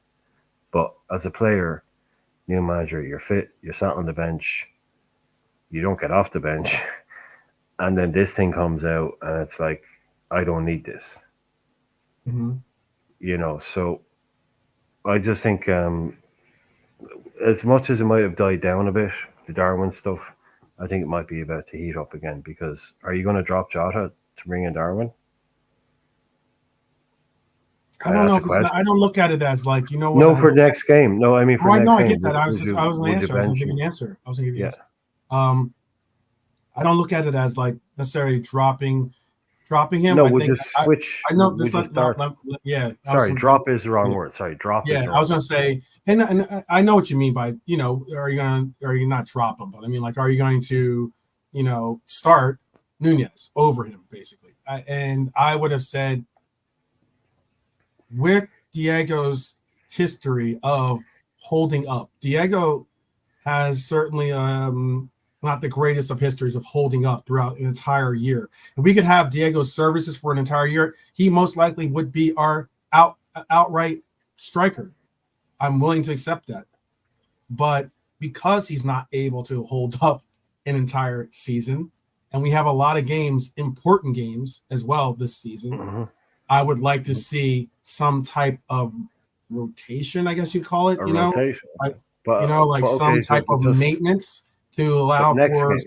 yeah. But next game. But just quickly, Yeah. next game, Brentford. For the Brentford game, I think There's that only one I slot could left. see Darwin getting a start against Brentford because Yeah. It's at home. it would mean that you most certainly would need to start him against Manchester United away, because that would say a lot to say that Diego has gotten 3 starts in a row, and depending on how much time and playing time he ends up getting in those 2 games, it would say a lot about his future with the club, I think, or his role. But honestly, Jota barely played either.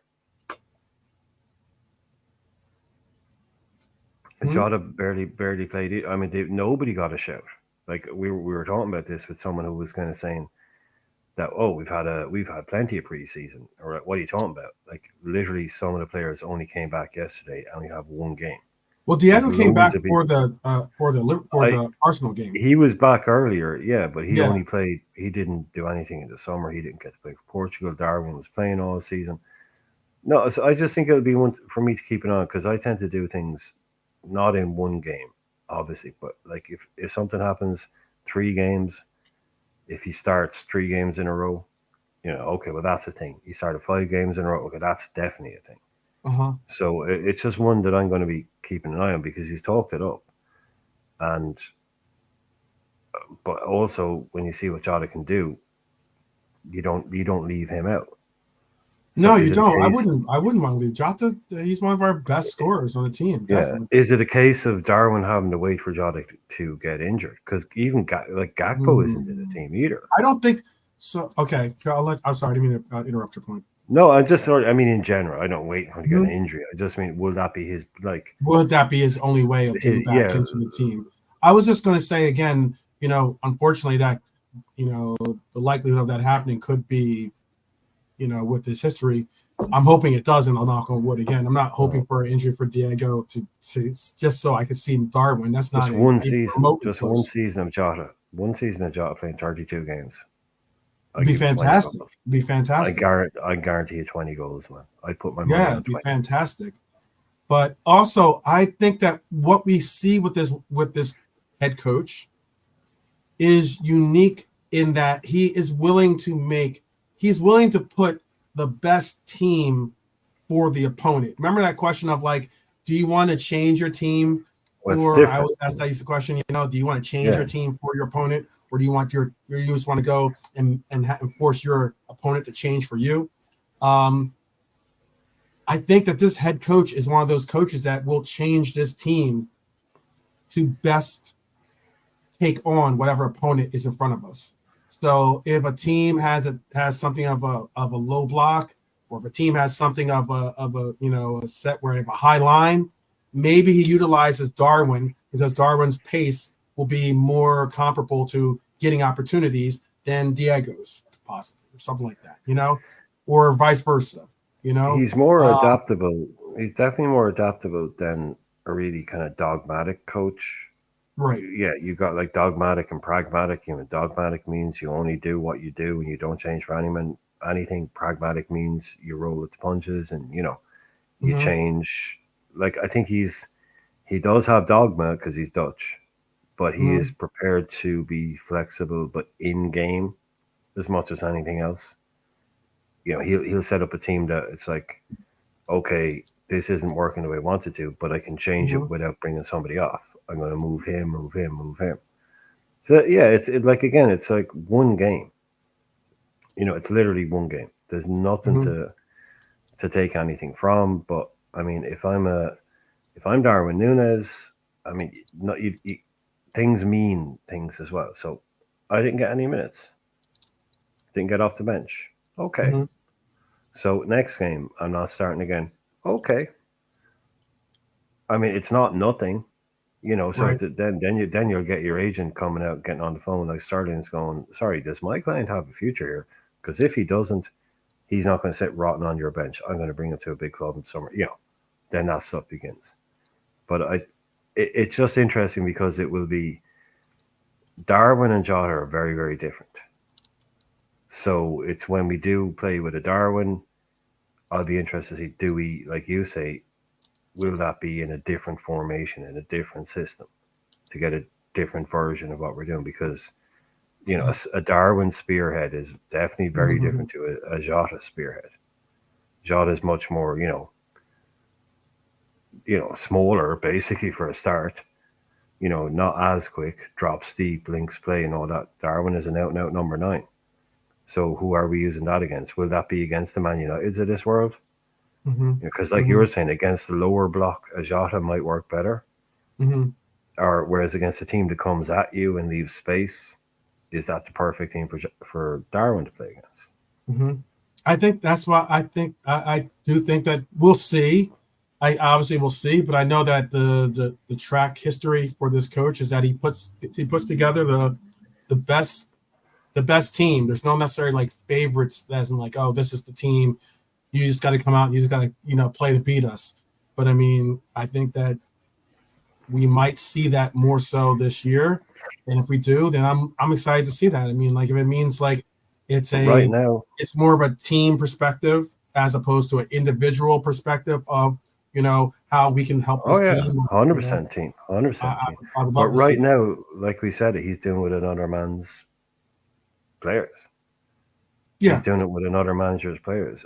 Yeah. What I'm saying, wait until I will judge his team when he says, I brought in my guy, as it were, that I want to do this.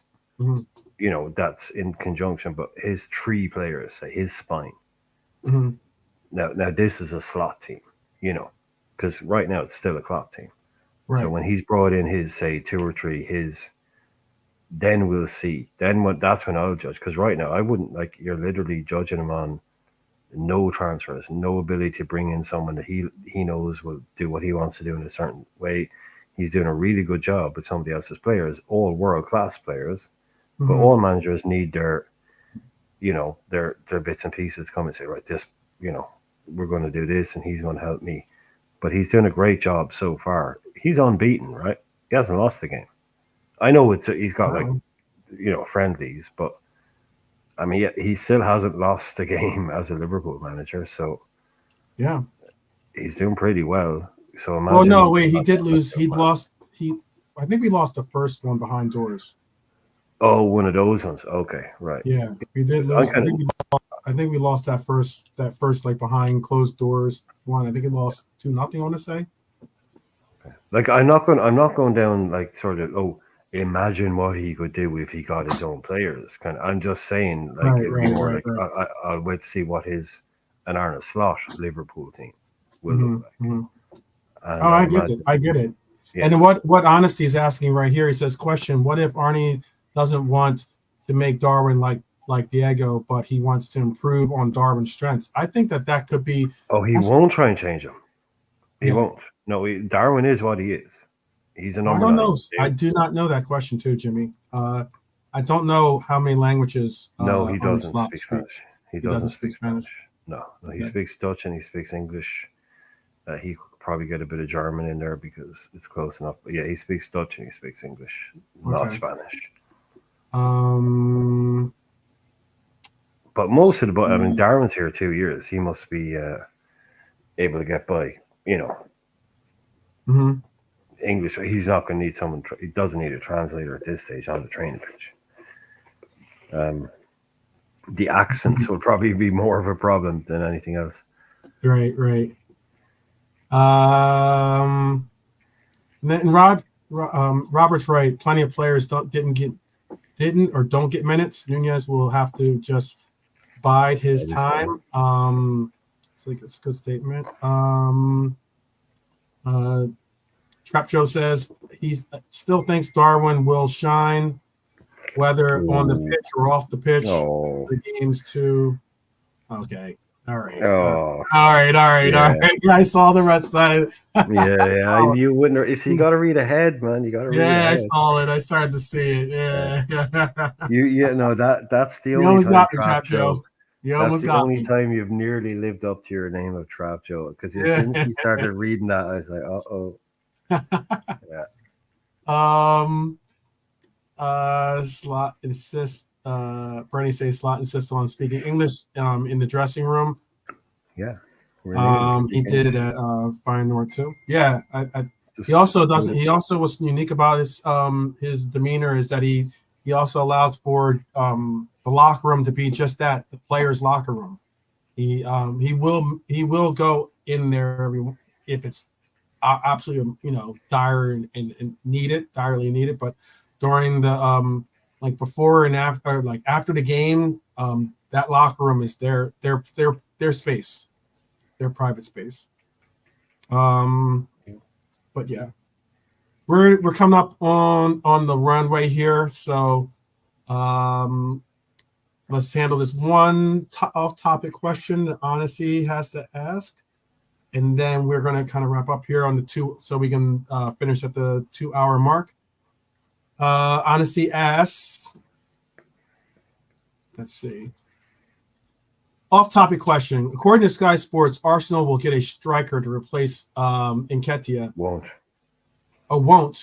Get a striker to replace Nketiah. The caps kind of threw me off there.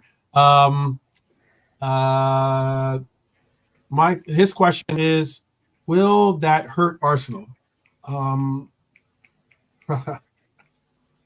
That's a good question. That's a very good question. It didn't last year, I guess you could say. And Nketiah was one of their top scorers last year too.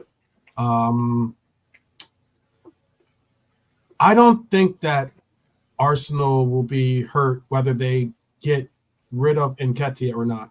Whether they will get a striker, will that impact their ability to get over the line to get themselves a title? I don't. I just don't. I don't have Arsenal winning the title this year. I just don't. I mean, maybe I should knock on wood there for that. But there's another question here from Big Up Barnes is in the house. He's asking, question, how confident are you both we sign a player before deadline and the goalkeeper doesn't count? Oh, wow. No, that's fair enough. No, I'm with the goalkeeper doesn't count because, for the sake of a decent conversation on it, Yeah, I get it. I get you. Yeah, because I consider him a kind of a done. No, but I consider him a done deal. But if we consider him a done deal, basically, is what he's saying, is if we consider that's a done deal, how confident are we that we would get somebody else? Mm-hmm. Oh, I put a number on it, like a percentage. I'd say 70%, 75%. It's a high number. Barnes, man. Yeah, there's a lot of talk. You see, there's an awful lot of talk going around. This is going to happen. Now, it doesn't mean now that could be like when you're saying, do we get I think we will get another player. I don't know if it's going to be No, top player, just tier, a high, signing. No, I class think he A just. style Yeah. player. No, Yeah. he's assigned a player, so any player, so a player for the first team squad. Hmm. So that would be that's what he means. Yeah, yeah. I see his percentage Everybody is counts. 0%. This is zero I percent. would say, oh man, I'm hearing too much noise. I've been saying a while that it looks like a January job to me. It really Mm-hmm. looks like a January job because Mm-hmm. it's all a little bit too late. It's all a little bit too, you know, maybe I give us maybe a 10% chance of signing a centre half. I don't think we're going to sign a DM. I don't think we're going to sign an attacking midfielder, a right-sided forward. I don't think we don't need anything else. I'd really give us So I'm thinking like 10 to 20% chance of signing Hmm. a defender. I think it's Okay. pretty low at the moment. Yeah, Okay. I do believe we will sign someone. I I'm just don't hoping. know. I don't I'm know hoping. if that player is going to be a player that makes you all go, oh, and wow, and about. Well, I mean, I don't like, know what is all. What all is not. I mean, all who's also all. Everybody's no, has their own ideas, but I mean, it's close, man. I mean, are we going to go out and sign him? Or what? I don't know. Look, the leagues have started, and all the other other players have other teams have said that these are our teams now. mm-hmm. The chances of us going out when you think about all the things that come into it, it narrows it down again and again and again. Did we sign a player? Maybe, but did we come out and sign a player that I think we will sign a player. I just don't know. Like when you say a player, is it going to be a player that is like again like well, it's Kabe or Barnes' Bastoni or criteria. something like No, that? it's Barnes' And criteria. He's just yeah, a player.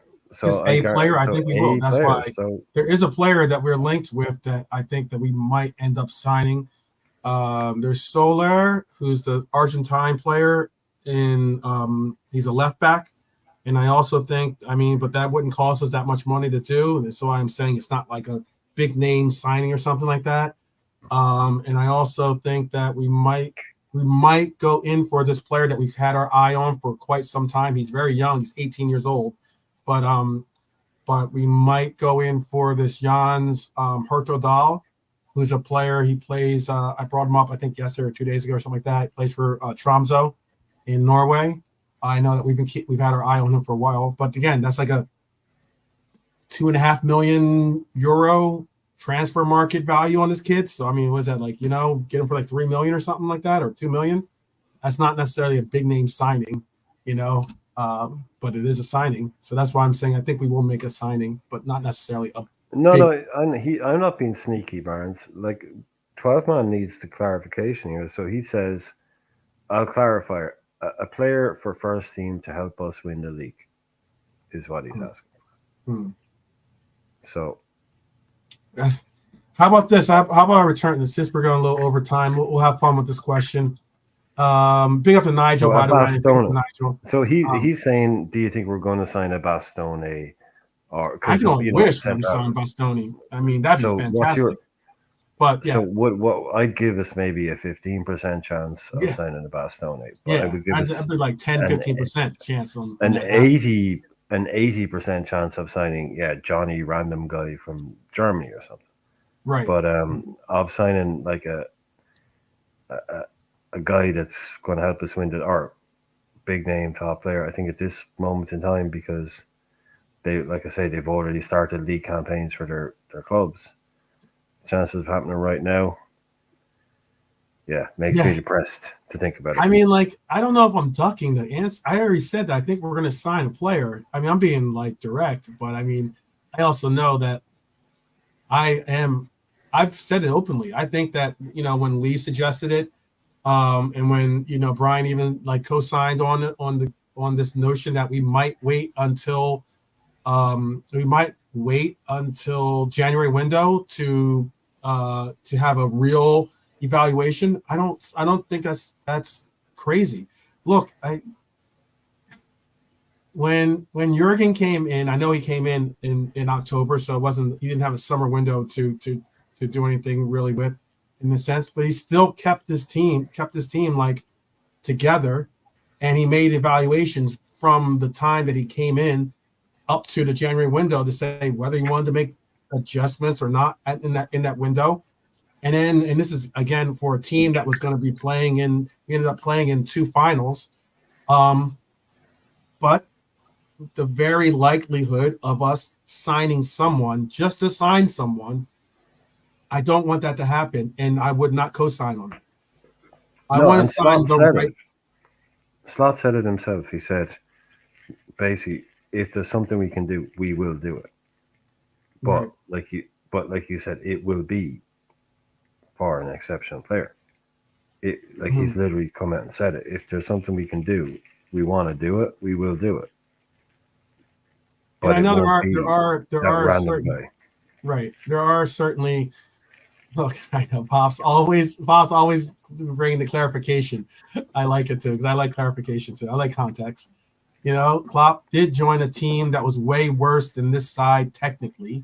I get that. Oh, way worse. 8th. You know, not even technically. Absolutely. He's also joined a side that the year previous to that had also ended up contending for the league the previous year before that. You know, so yeah, lost Suarez. Yeah, but we lost Suarez. But we lost Suarez. Absolutely. Yeah. I'm not. Yeah, that's context. Yeah, so again, but we did compete. We were. But he was an enormous part of that. Basically, nearly carried us to the league title. But yeah, look, again, you're going back 9 years. Again, that's 9 years ago. There's nobody. Almost 10 years. That's like 10, 11 years ago. Yeah. Nobody's going to say that the idea was to not buy anybody. We all know we wanted to improve the team. So let's not go down too far down the copium route, but let's just accept that. Yeah, we also have an excellent team. Can I both things can be true, you know. I'll address this point real quick too. You guys got us on the tarmac. You know, we got the duty free is closing. Yeah, duty free is closing pretty soon. Yeah, so just keep that in mind. Honesty asked question: if this is true and Edwards only wanted Zubimendi, and we're saying Edwards loosely, obviously it's Richard Hughes that is also a key component in the decision making. Right. And no one else, isn't that concerning because it looks like Edwards doesn't have a plan B. I'm going to re-emphasize the fact that plan B and plan C or plan D or E or F, whatever all these plans were that were going to come after all these other choices, it could be a case that the same way I just said about the PFA, if you looked at the PFA team sheet or, you know, the selections that were made for the team sheet, and it had no left backs in that sheet. You know, I get that you don't have to be a left back to be on that roster, but getting past that, I'm just saying that there was no exceptional left back to even be considered in that. And this allowed for me to land, okay, please. What I'm getting at is that the level of left backs in the Premier League, one of the best leagues in the world, is not exactly stellar. Okay, it's not a deep pool of left backs in this league that are world-class, quote unquote, players to that level. Okay, I don't even know if you go and look at it in a worldwide base though. If there's that many left backs that are out there that you're saying are world-class left backs per se. Who's saying? Having said that, the reason why I make that comparison or analogy. Oh wow, we got the Nature Boy in the house. Big up. This is maybe Nature Boy could back me up on this. I don't know if he agrees this or not, but what I'm trying to get across is I personally do not think that the DM role or the DMs in the world DM pool is that deep. I get everyone keeps saying Rodri. Rodri is a unicorn somewhat. Okay.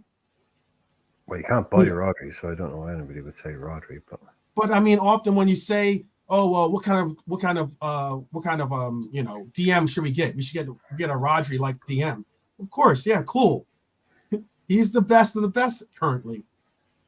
But then, like, when you get to that second or third or fourth or fifth place DM in the list, now all of a sudden you're not on the same playing field as Rodri is.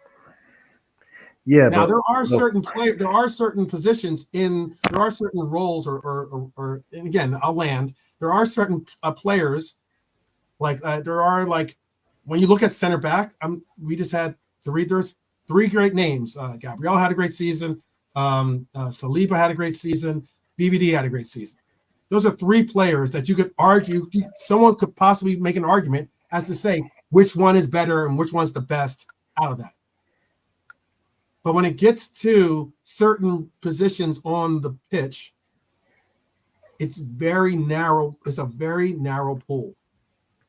And that's why when I'm saying these things, yes, I do concede that they are Rodri's the top of the class. But when you get to those other levels of DMs, we're talking about like very, very small differences when it comes to those players. Go ahead. But what we're also saying is two things can be true, right? It would be insane to think that Rodri is the only good DM on the planet. There's probably 10,000 active footballers right now. So the idea that there's only one guy, there's only two or three, that is completely insane to think that if you can't get him, you can't get this guy. You can't get anybody. And that's just total madness to think that. There is a next everybody out there. There's loads of guys out there that you can go and get. But they're not at that highest level. Like, that's what they said.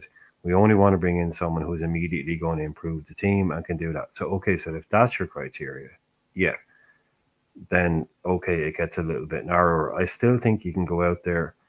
It's not my job at this day and age to be as linked in the way that these people are doing it, like that they know about all these players all over the world. You can go into an Ian Graham now, one of these guys, he'll give you a list of 20 players that can do that job. But then you narrow it down to, well, what can you do? Who's going to work? Does he come in? Can you buy him? All of that. I've never liked this whole thing. I thought it got overblown when this whole Liverpool only goes for its number one target and nothing else, which was the Van Dijk thing and the Ali thing. I thought that was totally overblown. That's madness to think that if you can't buy one player, then you just forget about it. There's nobody else out there that can possibly do that role. That's crazy, man. Half the world had never heard of Rodri about 3 years ago. So, we have a specific requirement. But both things can be true, that it's incredibly hard to fill the role that we need. Right. But also that there are guys out there. Like, in 5 years' time, there'll be a new Rodri, there'll be a new Modric, there'll be a new Casemiro. So it's like, do you go out and get these guys? I don't know. They've obviously decided that in this role. Sorry, but just I'll land this in this role. I don't mean to interrupt. That's why I'm not sorry. Yeah. No, they just decided that in this particular role, the only player that they want is in maybe a group of two or three. And they've decided that if they can't get that guy, I really don't know. I really don't know, man. Like, I'm just surprised that there isn't some guy or a couple of guys out there that we can go and do. We used to be able to go out and do stuff like this. I like the whole, we only buy the best in the elite, but there was a point. We're going to be left short. We're going to get one injury and we're going to be left short as fuck. If we don't sign somebody, we're going to be left short. There was a point that was brought up, and I saw the Godfather Grizz had a great panel. It was with a bunch of he had like a diverse panel, like, he had the Red Man, he had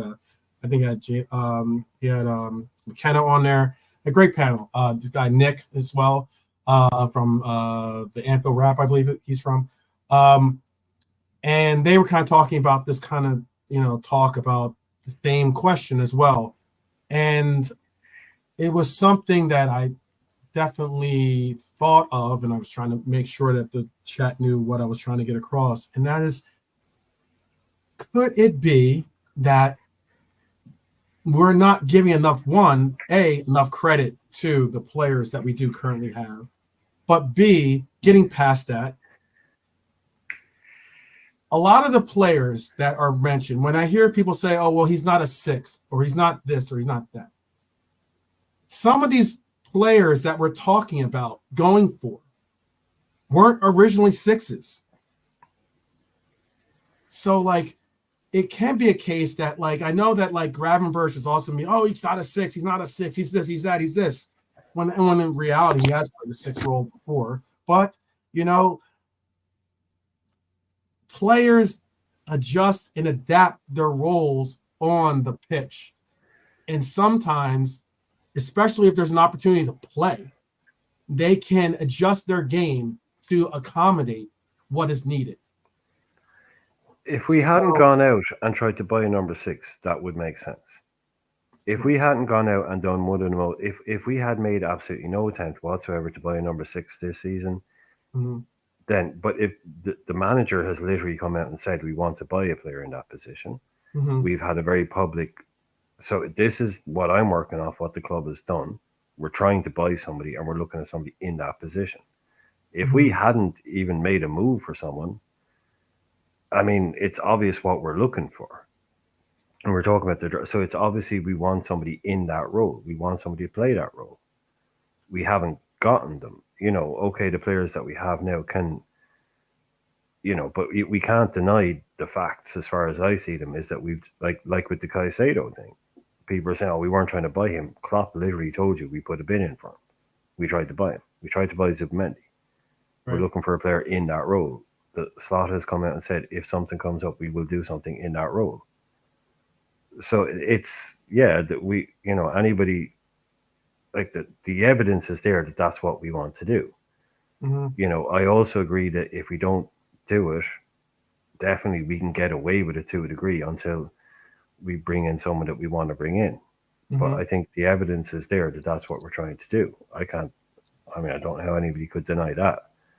You know, we obviously want to improve that role. So again, it's, yeah, you don't want the people that are coming, oh, well, we're screwed now because we only have this guy. It's like, no, look, these guys are good. McAllister, Gravenberch, Endo, Bajcetic, Jones. We can probably get through, like I said, Barnes, I think it's going to be a January job, at best. But I can't deny what's in front of me is that we're trying to do that. Like, that's what we're trying to buy. That's where we're trying to buy. I wish we had a bit more obvious movement in some other areas, but yeah, like I said, I really don't like this whole idea that if you can't get that one guy, then you just forget about it. You don't buy anybody. That can't be the way it works. Surely that can't be the way it works. You know, you can always improve. You can always get somebody. But okay. I mean, like, I just don't understand.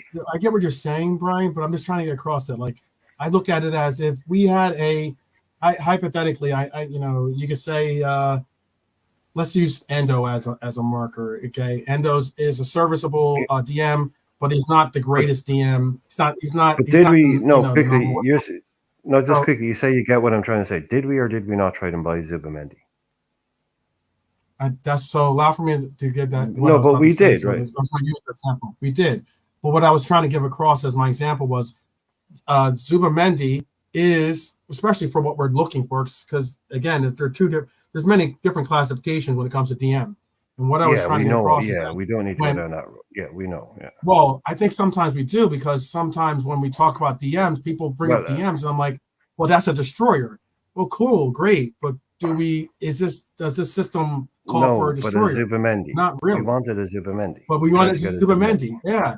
And when you tried to buy him, look at Zubimendi, my point is, I know that I like stats, and one of the things that if you look at the stats, you know, Zubimendi isn't not statistically, he is comparable to a lot of different players that we currently already have, but he definitely exceeds in certain levels or certain skill sets with the eye test and all that, but still with certain skill sets on the pitch above certain.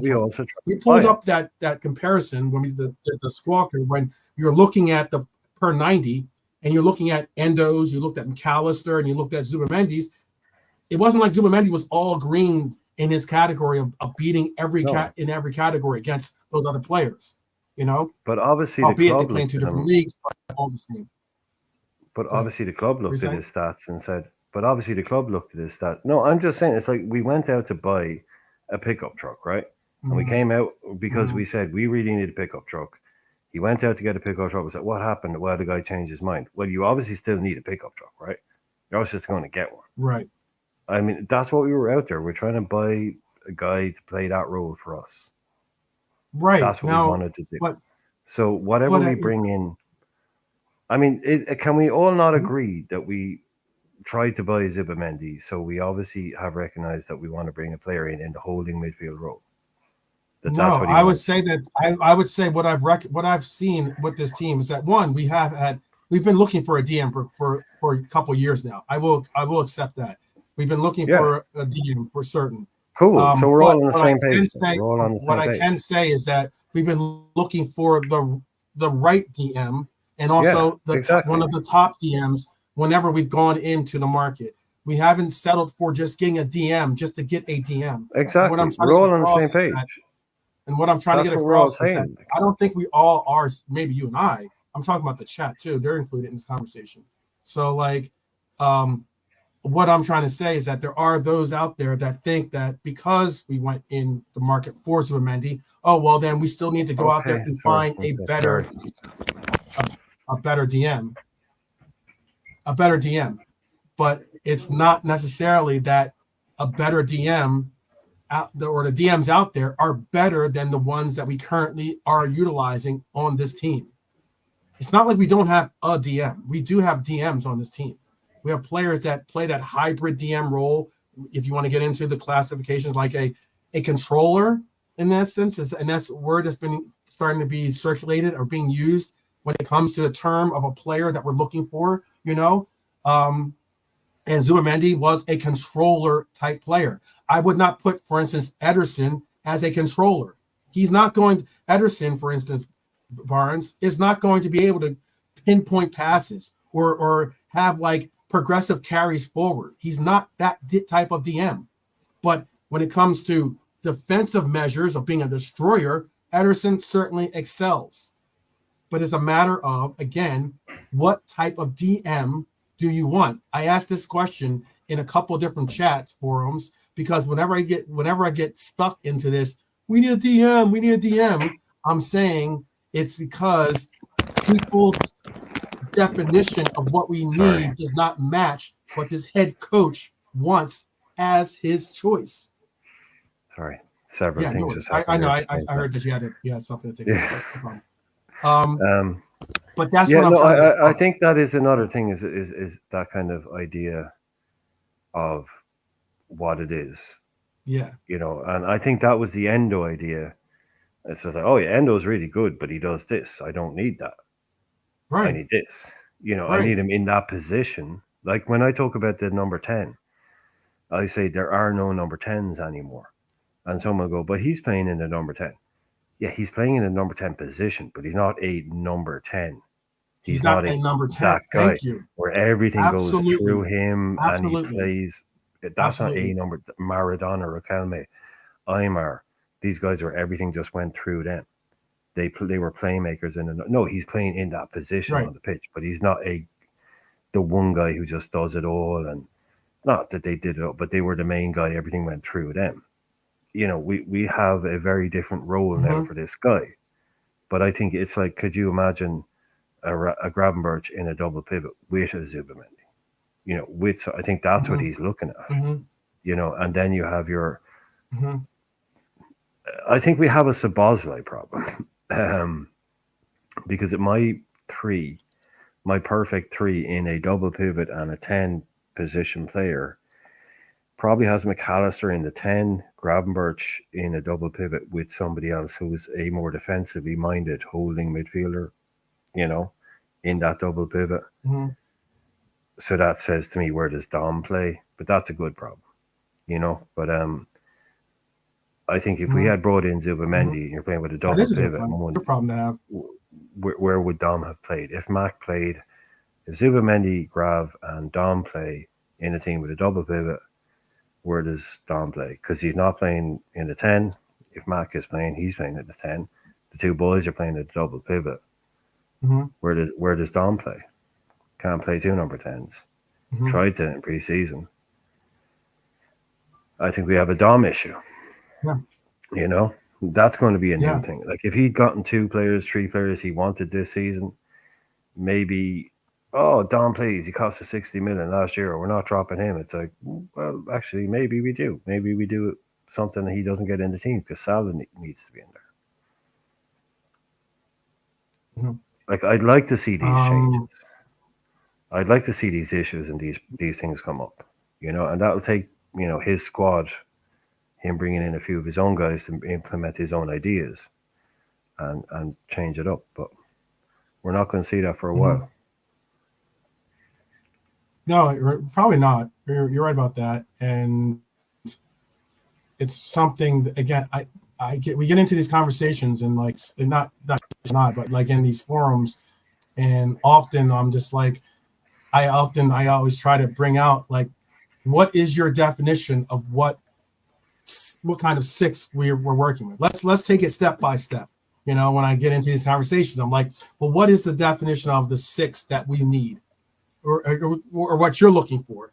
And I often go and then say, okay, great. Now, what is the definition of the 6 that this head coach is looking for?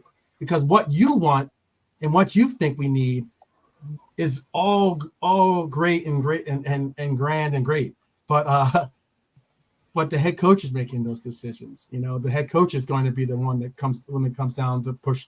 When push comes to shove, has to make the choice of who gets to play in that role. So often when I hear about it, you're right. Like as you just mentioned earlier, like the 10, the role of a 10 has changed. I'm struggling to remember. I'm trying to remember who it was. There's an article that I read. It was like years ago, and it actually goes into. I'm trying to think of who it was. He was a Spaniard too that made the point. Spaniard played for Chelsea. I'm trying to think of who it was off the top of my head. But anyways, he did the article, or he was asked in the article, interviewed Ferreira? in the article. What was that? Is that Ferreira guy? Ferrer? No, That guy? oh no, it wasn't. No, it wasn't him. It'll come to me. It'll probably come by the time we're in the backstage. I'll probably remember it. Oh, but like Fabregas. Yes, that's Fabregas. How can I not? Yes, that's it. That's When you Fabregas. said Chelsea, I mean, if you said Arsenal, I would, yeah. Yes, there's an article that you can, if you can Google it. It's a very, very interesting article. Basically, Fabregas basically speaks on how the 10, because this is right around when I was trying to be like, oh, we need to bring Bobby to make him a 10. We need to make Bobby a 10. And I was doing all my research, and I came across this article, and I read it, and it was basically saying that the 10 is dead in football today. Dead. It does not exist. No. Now there might be players that you might classify as being a 10 in your mind or something on those lines, but they're not. They're not playing that traditional role of what Harvey Elliott, not a 10. Yeah, like they're not playing not that role. And that's why, like, when we get into these conversations about a 6, there are many variations of what a 6 can be, you know, and what we all ask for are for all these different players that are different roles of that 6. And some like the last true 10 you probably saw in the Premier League was Mesut Ozil. Probably. He was a 10. Yeah. That's what he was. He was just a 10. Give him the ball and watch what he does with it, kind of thing. Now, Pep Guardiola and these guys are obsessed with 2 things. Control. Mm-hmm. Control is number 1. And risk, what's the word? Not risk avoidance is number 2. So control is number 1 and avoiding risk. That's where the tactical fouls come into. It's like the last thing is to just kick him and drop him. But they want control. So they want everybody on the pitch to know where to go, where they're supposed to be, when they're supposed to do it. You know, and pass where they're supposed to pass, when they're supposed to pass. Grealish was a little bit close to it. You look what happened to him when he went to City. the idea of these guys setting up a team and putting their career and their managerial career in the hands of a number 10, going, just give him the ball and see what happens. I mean, they just can't do that. Guardiola has everything mapped out in his mind 1,000 times. He wants Ozil to pass the ball where he wants him to pass it, not where Ozil might see a ball that just might not be on. It might be on, it might not be on, but he's going to back himself to play it. This is what the Guardiolas and all these new coaches are coming up with, is control, which takes away the genius of the number 10 to go past someone, the Riquelmes of this world, and that would just take a game and change it. They're like, I didn't tell you to do that. Why did you do that? You know, that might not work the next time, and we might give the game away or a goal away. They're obsessed with that kind of stuff, and that's killed the game as far as those kind of boys that seen the those creative number Mavericks, 10s, all the good words, Fabregas does have a master class out there, and it's on actually he has a master class, and it's on like who joins Messi and Zidane, for instance, on making the perfect number 10, and those players aren't currently in the quote unquote 10 player pool. They're just not. It's the same way I'm saying Rodri's an amazing player, absolutely incredible player. I'm sure some of us were saying the same about Fab when he was playing the role 6 for us, and how great a destroyer he was. And let me not get it twisted. Rodri is not a destroyer. He's not an outright destroyer. No, he does destroyer roles or goes out and does things that a destroyer would do, but he's not a destroyer. He just doesn't sit there in front of the center backs and kind of like, make sure everything's neat and proper. They need these high-level assassins there. They don't need destroyers.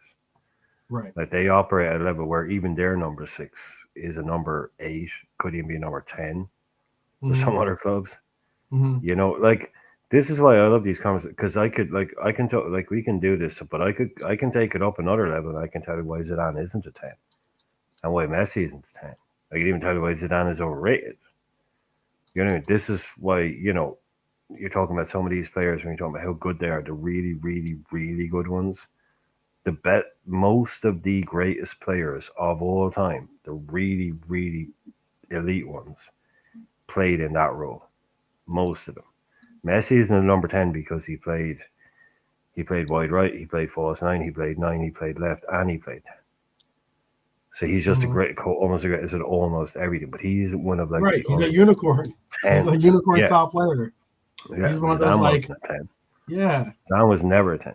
Zidane, I'll tell you as well, Zidane is one of those players that if you ask a Real Madrid fan, they will tell you that the best of Zidane was at Juve. And the Juve fans will tell you that the best of Zidane was at Real Madrid. Right. I'm just telling you what he said. I'm not saying. I know, but I'm just jazzing on it. I'm just ripping. I just brought up Zidane because that's part of the masterclass. Yeah, but I'm just saying that's what I could talk about this shit all night. I really love talking about this kind of. We'll have to do it. Maybe that's what we should do next. It's like we should do like a little breakdown of like what the 10 is and what the 6 is or something like that. So that we can kind of get like. Those boys are I could. We could bring up people of the past. I just like talking about old footballers. Like when you get into what's a 6 and a 10 these days. Yeah. Kids come out with like stuff on graphs and shit. So, but yeah, it is the idea of a 10.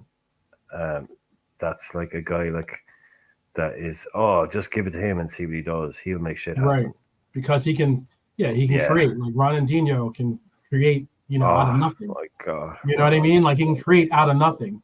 But like there's not many choices in world football that you would say, just give him the ball, he'll create out of nothing. Because they've trained it out. And when you do bring him up, they're always like they're players that have done it before in that era, like a Messi, or but that's the conversation because it's been trained out of them. They're not being allowed to do it. Right. Absolutely. That's why they would exist. They would, right, if they were allowed to. if but they're allowed it's to been be that. trained out. But Yeah, that's not a part of the systems that yeah, are being created by these exactly. It's coaches. system.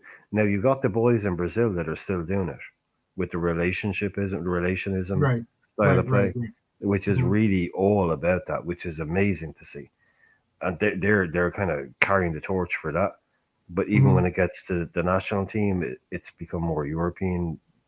That's why they tried to bring that guy Denise into the because they realize that they've lost that Hmm. what made Hmm. them special, and they're Right. trying to kind of bring that style of play back. But to compete with the bigger teams on the European on the World Cup stage, they've had to create more system based stuff. And yeah, it's a throwback. Will it ever come back? I hope so. It, not that Be kind of great. Be great to see. Certainly. Yeah. yeah, those kind of guys that just had a yeah, like a Papa saying, just free roll going to do his thing. Like, can you imagine? Like Pep Guardiola wakes up in the middle of the night worrying about what his left back is going to do if he gets a pass from a centre half. Right. Can you Right. imagine him just putting his fate in the hands of a Ronaldinho? That's why he bombed him out, man. That's Right. why he got rid of all these boys, and that's all these boys are following Pep. I say go and follow Denise. Go and follow Denise and go and do stuff like that. We'll have the same game, you'll win the same fucking stuff, and everybody watching will have way more fun. Yeah. We don't They'll want to enjoy the watch game. Will be much more like creative and enjoyable when it because comes to those things. you said it a while ago after kind of like we'd watched about 5 or 6 of the kind of the throwback games. You Hmm. said it to me. I remember you saying to me, you're like, I really, really prefer watching that kind of football. Hmm. It was much more free. Yep. Almost, there was less structure to. Okay, it might Yep. not be wow top quality, but it was way more free, Hmm. and it was more enjoyable to see like individual I players remember saying that too. showing Yeah. off. Like Yeah. Yep. we've lost stuff, and people because it's been a slow creep. People think that this is how the best football should be played. Is this Hmm. Guardiola type football? No, Right. man, that's not. It doesn't have to be like that. Yep.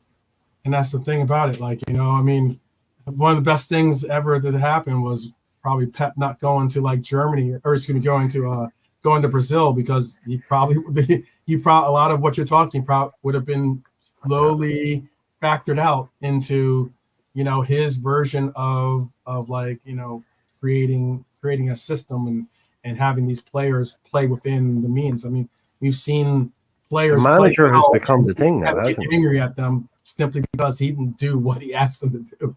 he? So Yeah. I think the manager has kind of taken over to a degree. I mean, we've always had big managers. We've certainly, always certainly. had ones, but the coach, the cult of the coach, which coincidentally suits clubs, owners, Mhm, mhm, not to have a Ferguson or a Clough demanding total control and all of that kind of stuff. And now mhm, fits in much more easily with the newer way of doing things, with data and all the stuff we've been talking about. Um, it's mhm, easier to have that kind of coach. So those kind of coaches mhm, now, but they've been out like the Marescas, Graham Potters. They all want to be these Guardiola type guys because they want to be seen as that guy that's in control, which is fine, I suppose, the Nagelsmann and stuff. But we're also missing out on. I mean, Ancelotti is standing up there now almost as something anachronistic, something from another era, and he's still mhm, probably the mhm. best coach on the planet, one of the best coaches on the planet. His trophy cabinet is just ridiculous, and he's still doing it. Once he goes, Yeah. once Ancelotti is gone, we're fully into the realm of Real Madrid getting a 35-year-old manager. Like that guy that's at Mhm, Brighton is younger than most of the people in the squad. Some of the people in the squad. Um, this is not normal. This is a new world we're in now of coaches who were getting the company at Bayern Munich. Nagelsmann at Bayern Munich before when he was 32, 33. You know, this is the world we're going to be living in. Arne Slot, who'd ever heard of him 2 years ago? Now he manages Liverpool. Oh, but we didn't get Amarim. Okay, because he's what? Oh, well, we wanted Alonso. Alonso, he's only 36, maybe. He was the top dog. I mean, these are kids. Like 20 years ago, these guys would be coaches, not managers. So we've Mhm. entered into a very new world very quickly, very very quickly. Once Mourinho, once Guardiola, Klopp, Mourinho, Ancelotti, and maybe a Conte, once they finished up, it's they're the last of the big kind of I'm the manager, I do everything kind of guy. It's uh, it's a whole it's kind of a new world we're in at the moment. Like Yeah. Um, I have one. Let me see. Make sure. I know I said I'd have one more question. I think there's one question left in here. Appreciate that. Because you were already 40 minutes over at the time. I said we will be letting everyone leave. Where was the question? Hold on. There was one final question. Benjamin Barnes yeah, with playing the everyone part of. piled in at the end. Pop showed up, I know. and I loads see of that. people I showed up see at the end. Like, playing disruptor. There hmm. was another question from Benjamin Barnes. It was right when I said that. Well, let me see. I can find it by. Let's see if I can find it by. Okay, so here's the question. Question was, if Ali, Verge, Mo, and Trent leave next summer, then what do we do? The ownership's group clearly not operating smart. So if Ali, Verge, Mo, and Trent leave next summer, That's doomsday, Barnes. if That's Ali, the Verge, and Mo, doomsday and scenario. Trent all leave, yeah, Yeah, that's that's the doomsday doomsday. scenario. Yeah, I think that I'll that give would you not only two. be not smart, it's just most likely not. It's Hmm. I don't think that's the I don't think the likelihood of that happening are very likely. Yeah, I I'll don't give you think two. that's what. Yeah, I think it's two. Out of that four, I think two stay, and I think two leave. There's no way. I'm saying it now, and I'm hoping this isn't like one of my major, totally been proven wrong things, but it just can't happen. Surely, I'm seeing two. I'm not going to say which two stay and which two leave, Mm-hmm. but I think one is I'll be as obvious that bold. leaves. I'll be as bold to say that, at least as bold to say that maybe this organization or this the ownership group, as well as the backroom. When I say ownership group, I mean the backroom staff too, are looking at it the same way the head coach is looking at it and saying, do we see these players matching with the direction of this coach and what this coach wants to do? Because I think they do believe in this coach. I don't think he's like a placeholder or anything like that. I actually do think that they believe that this coach is one of the more talented tactical coaches that are available at this time for coaching. What do I think that they would have if Xabi Alonso was available? Yes, sure. There's other reasons why they would go for Xabi Alonso. He's performed well in his play and he has Oh yeah, he connections. was the guy. We can again. He was That's like let's be honest here. Be yeah, honest. Like that was we the all guy. know he was the guy. He was the number one target.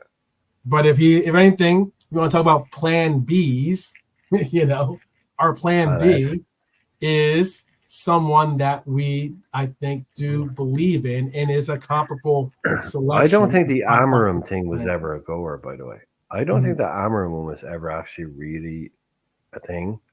Mm-hmm. I'm not sure about that one. I know we definitely, obviously, we wanted Alonso. Everyone knows that. And then we went for Salah. I'm not actually that convinced that we wanted Amarim Mm-hmm. that much. I don't know. That one I'm not so sold on. Um, yeah, I just think that our plan B, if you want to call him that, which I can concede that's what he was because he wasn't our. I mean, obviously we were all in on trying to get Alonso.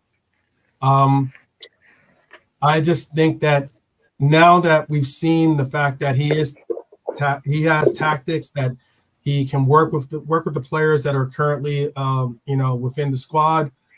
We do have players within the squad that are diverse enough that they aren't typecast to playing just one role on the team. They can play various roles on the team, so we can see about utilizing that.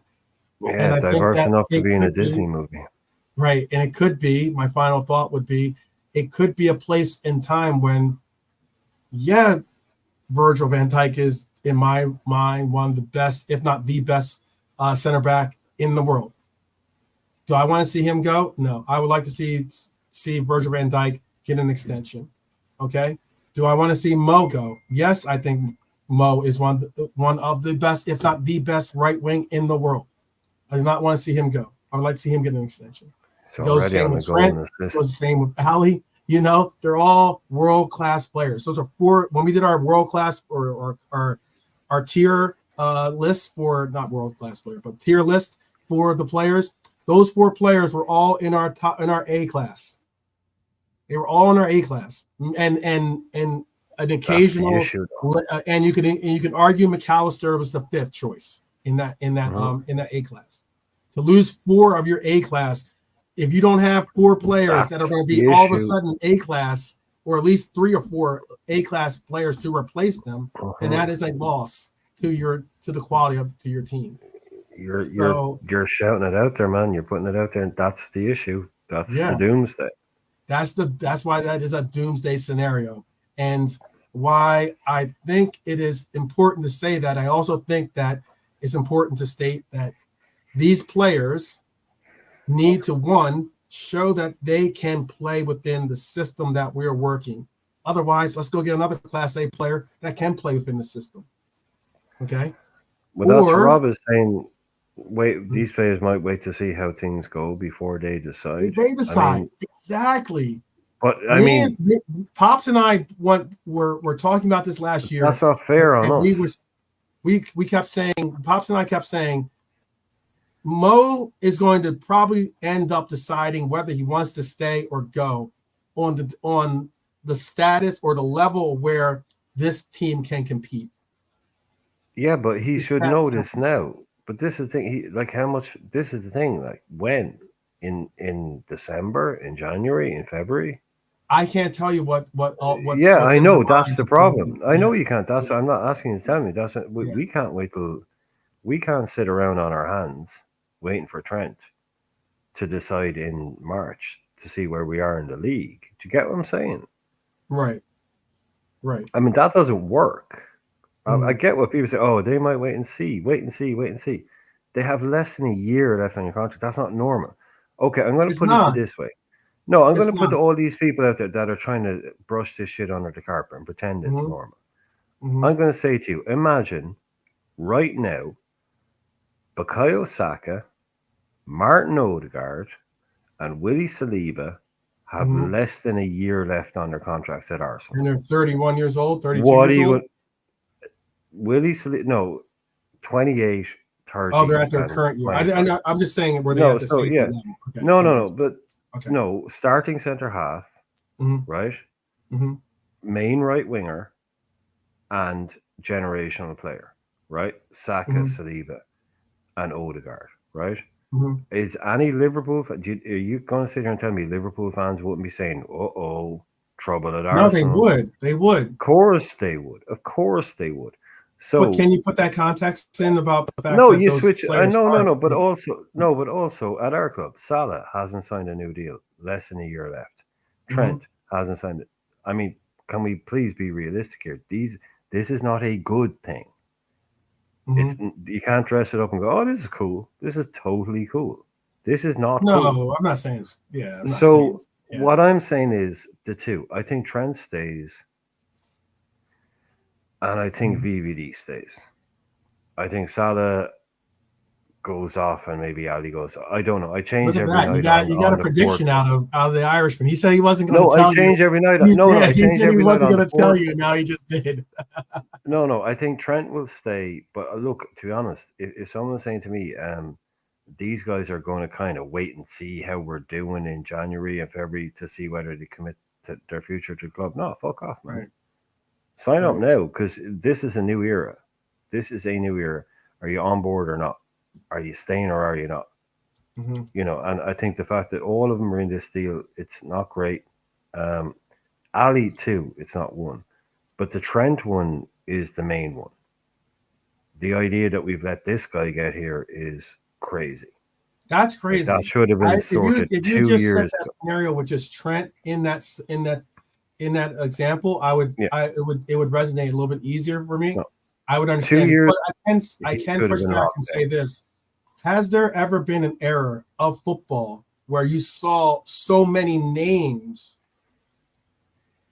go towards the last year of their contract? And No, it is a newer thing. Yeah, it is a newer yeah, thing. Yeah, but I mean, right. it shouldn't be allowed to happen. Basically, where you got a guy like a Trent, that needs to be locked down. So, hey, look, you got 2 years left. Do you want to sign a new deal or not? Oh, I don't know. Well, look, we're Mhm. going to sell you then for 100 million because you're Right, worth 100 million.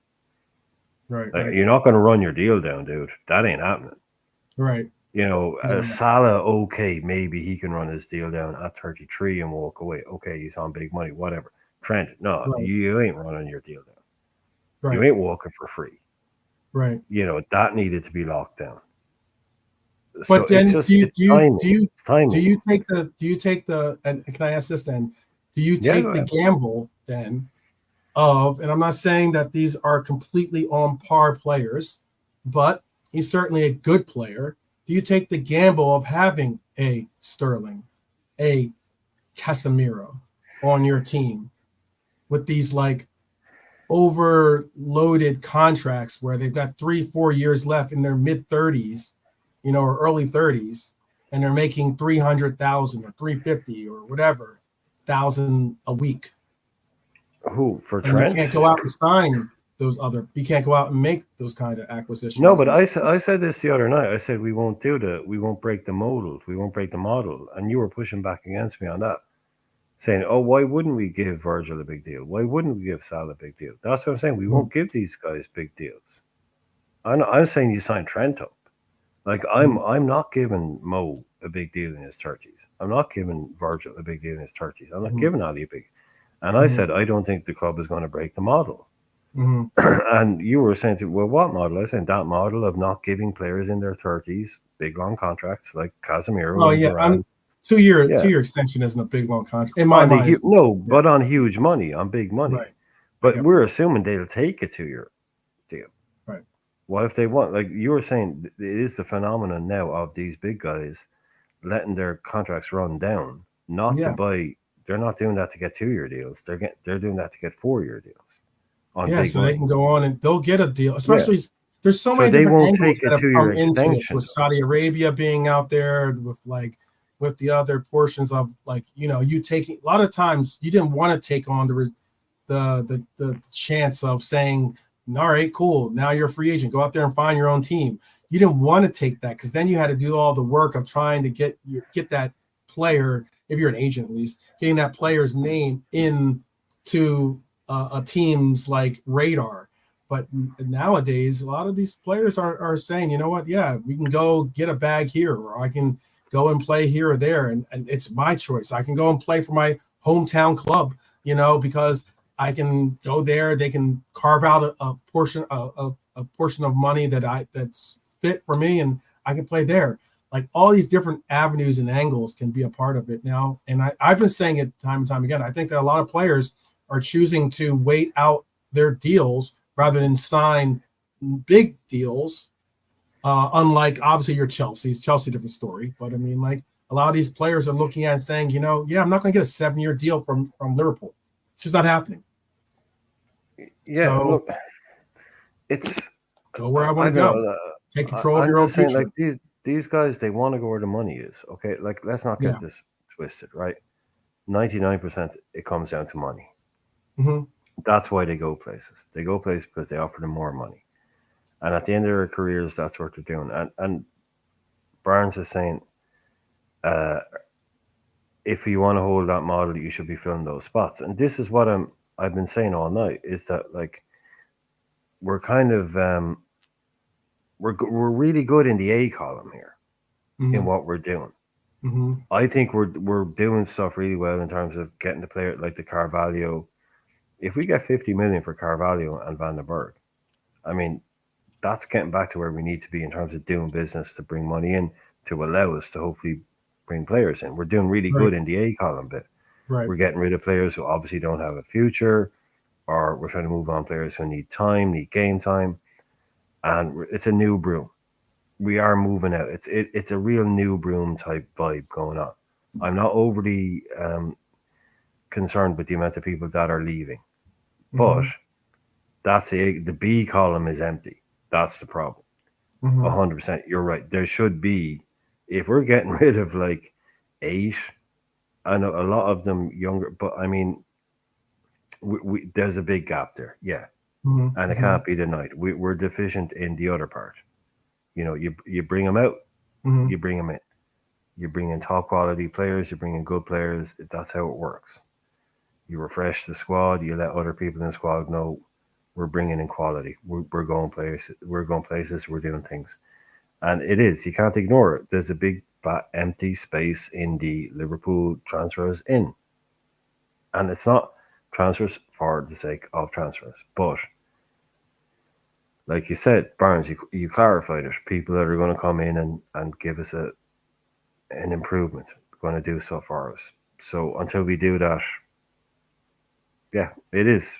It's hard. It's hard to I don't know, defend it, stand up for it, whatever you want to do, whatever you want I to get what call you're it. saying. I get what you're saying. We're about, You know. we're coming up on the 3 hour mark.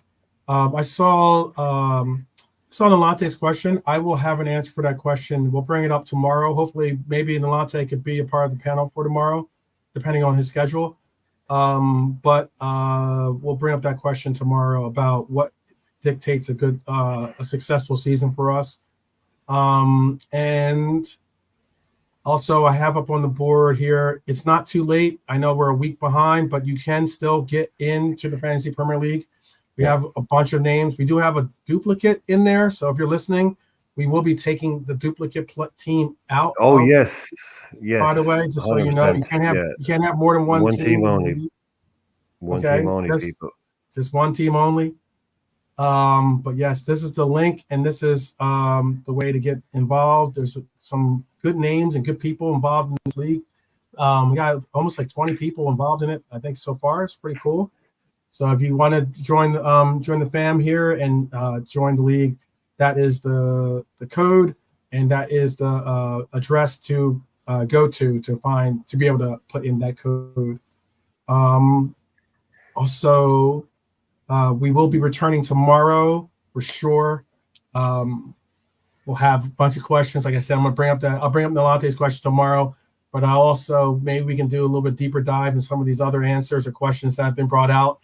I know some of the questions and things that Barnes was bringing up could get us sidetracked into another hour or two of going overtime, but this is about as much extra time as we can do for today, since we are coming up on the Uh, 3 hour mark. just quickly, and Trapjo, you don't get royalties from football, dude. Come on, Yeah. they're not Um, album sales. but big up. What's the standings? I don't know. I don't know what he's talking about. Maybe there's something else. In the league, Um, no, he's saying what's the standings in the oh, fantasy moment? in the fantasy football league. Oh Yeah, shoot. because I'll bring that up tomorrow. I'll certainly bring it you've up had a week. tomorrow. I'll bring it up tomorrow. There is standings. I mean, I know Yeah, I just got my team completed because it took me a while to get my team completed. So I'm at the bottom of the I've got some work to do to make up some ground here. But I know Rasta Crab has, I think his scores counted, but I'm not certain. I know Rasta Crab's got a team in there too. We're gonna both try to make up some ground here, to put in our best effort. But is there anything you want to say to people before we allow for them to go on? We've held them on the tarmac for long enough here. Is there anything you want to say? no, just thanks for calling in. But Bayesian Reds is talking about he's shamelessly plugging his own channel here, his Friday Night Lime thing. But yeah, Yeah, I for don't sure. have my second phone. If there is a mod, someone put in the link for Bayesian Reds. So go over and join in there. Well, if you're not subscribed, I don't know what you're doing. But Yeah. the Friday You'll Night probably Lime, if you have something that you yeah. want to pick a bone against, like there's something that you want to Oh, their Friday Night Lime is a great show. it's a Anyone can great show, call man. in. It's Yeah, a yeah. lot of It's fun open to time to get on there. everybody. And anybody that's basically like, I know there's a lot of people out there that are kind of a little bit nervous that, oh, they think they'd like to go on a show or call in, um, that's a really good one. to just kind of call in. There's no pressure. You don't have to be, a YouTuber or anything like that. So Mhm. anyone that is watching these shows and is thinking, oh, I wouldn't mind calling in, I'd like do it. Go ahead. Don't be nervous. Just they're great guys. They're really, really friendly. And even if you only want to call in for 2 minutes, that's all. You don't have to be, a Yeah, you know-it-all don't or a have to. You YouTuber. don't have to like be there Yeah, for the entire time. yeah. Just maybe it's a certain couple questions you want to get answered, or a certain couple of topics you want to bring up. Yeah. Or maybe you It'd be just good want seeing to new be a faces. part of the dialogue and discourse. Yeah, new It's all about faces, new faces, new faces, new new places. names. We see Yeah, a lot of people in the chat, but it's a lot. It's always. I'm not saying it's always the same people to call in, but yeah, it'd be yeah, good. yeah. Like I say, anybody to feel, and it's the same on our show. If we Yeah, open it when we up do anytime, call-ins, please, yeah, especially with the names and people that I know that if you're not comfortable being on camera, that's not a big deal. We all know who you are in the sense of like, as in we've created relationships with you guys out there, as you're all family. So, and ladies, obviously, you're all family. So like, it's a matter of just, hey, just clicking that stream, that link, joining, and having your say, or just chilling and being a part of the conversation in another way. So it is all good. But yeah, if you get a chance, definitely check out Beijing Reds TV this weekend or this Friday. And if you can as well, maybe put a little pressure on Pops or Barnes to join the panel here. They're always busy guys, so be yeah. nice to The have Bayesian them on. sunshine. Even have bring the streets on too. We definitely have get the blessing of having Chris on the panel here and there. But yeah, Yeah, let's see if we can get Nalante, Chris on the panel. Nalante, you're a mod. Nalante, you're a mod. Put the bloody link in, will you? Come on, man. Yeah, yeah, yeah, This yeah, is yeah. saying Let me see. beige and reds all day. Come on, man. Yeah, Alante, big up, big up. But yes, other than that, I would just like to end by saying thank you all for joining today. Thank you for rocking with us for like 3 hours. There's a lot of people that joined. There's people that went about their business and did their thing. Maybe hop back in as well. That shows love and that shows appreciate. And Yeah, I just wanted to make sure I show our appreciation for doing that. That's really really big up of you, because we know that you got work or family, or you got other things going on, but you are making the time to allow for us to be a part of your world, and it's important for us to show gratitude that you are a part of ours. So with that said, we will say up the Reds each and every time, and until tomorrow, peace, people, peace.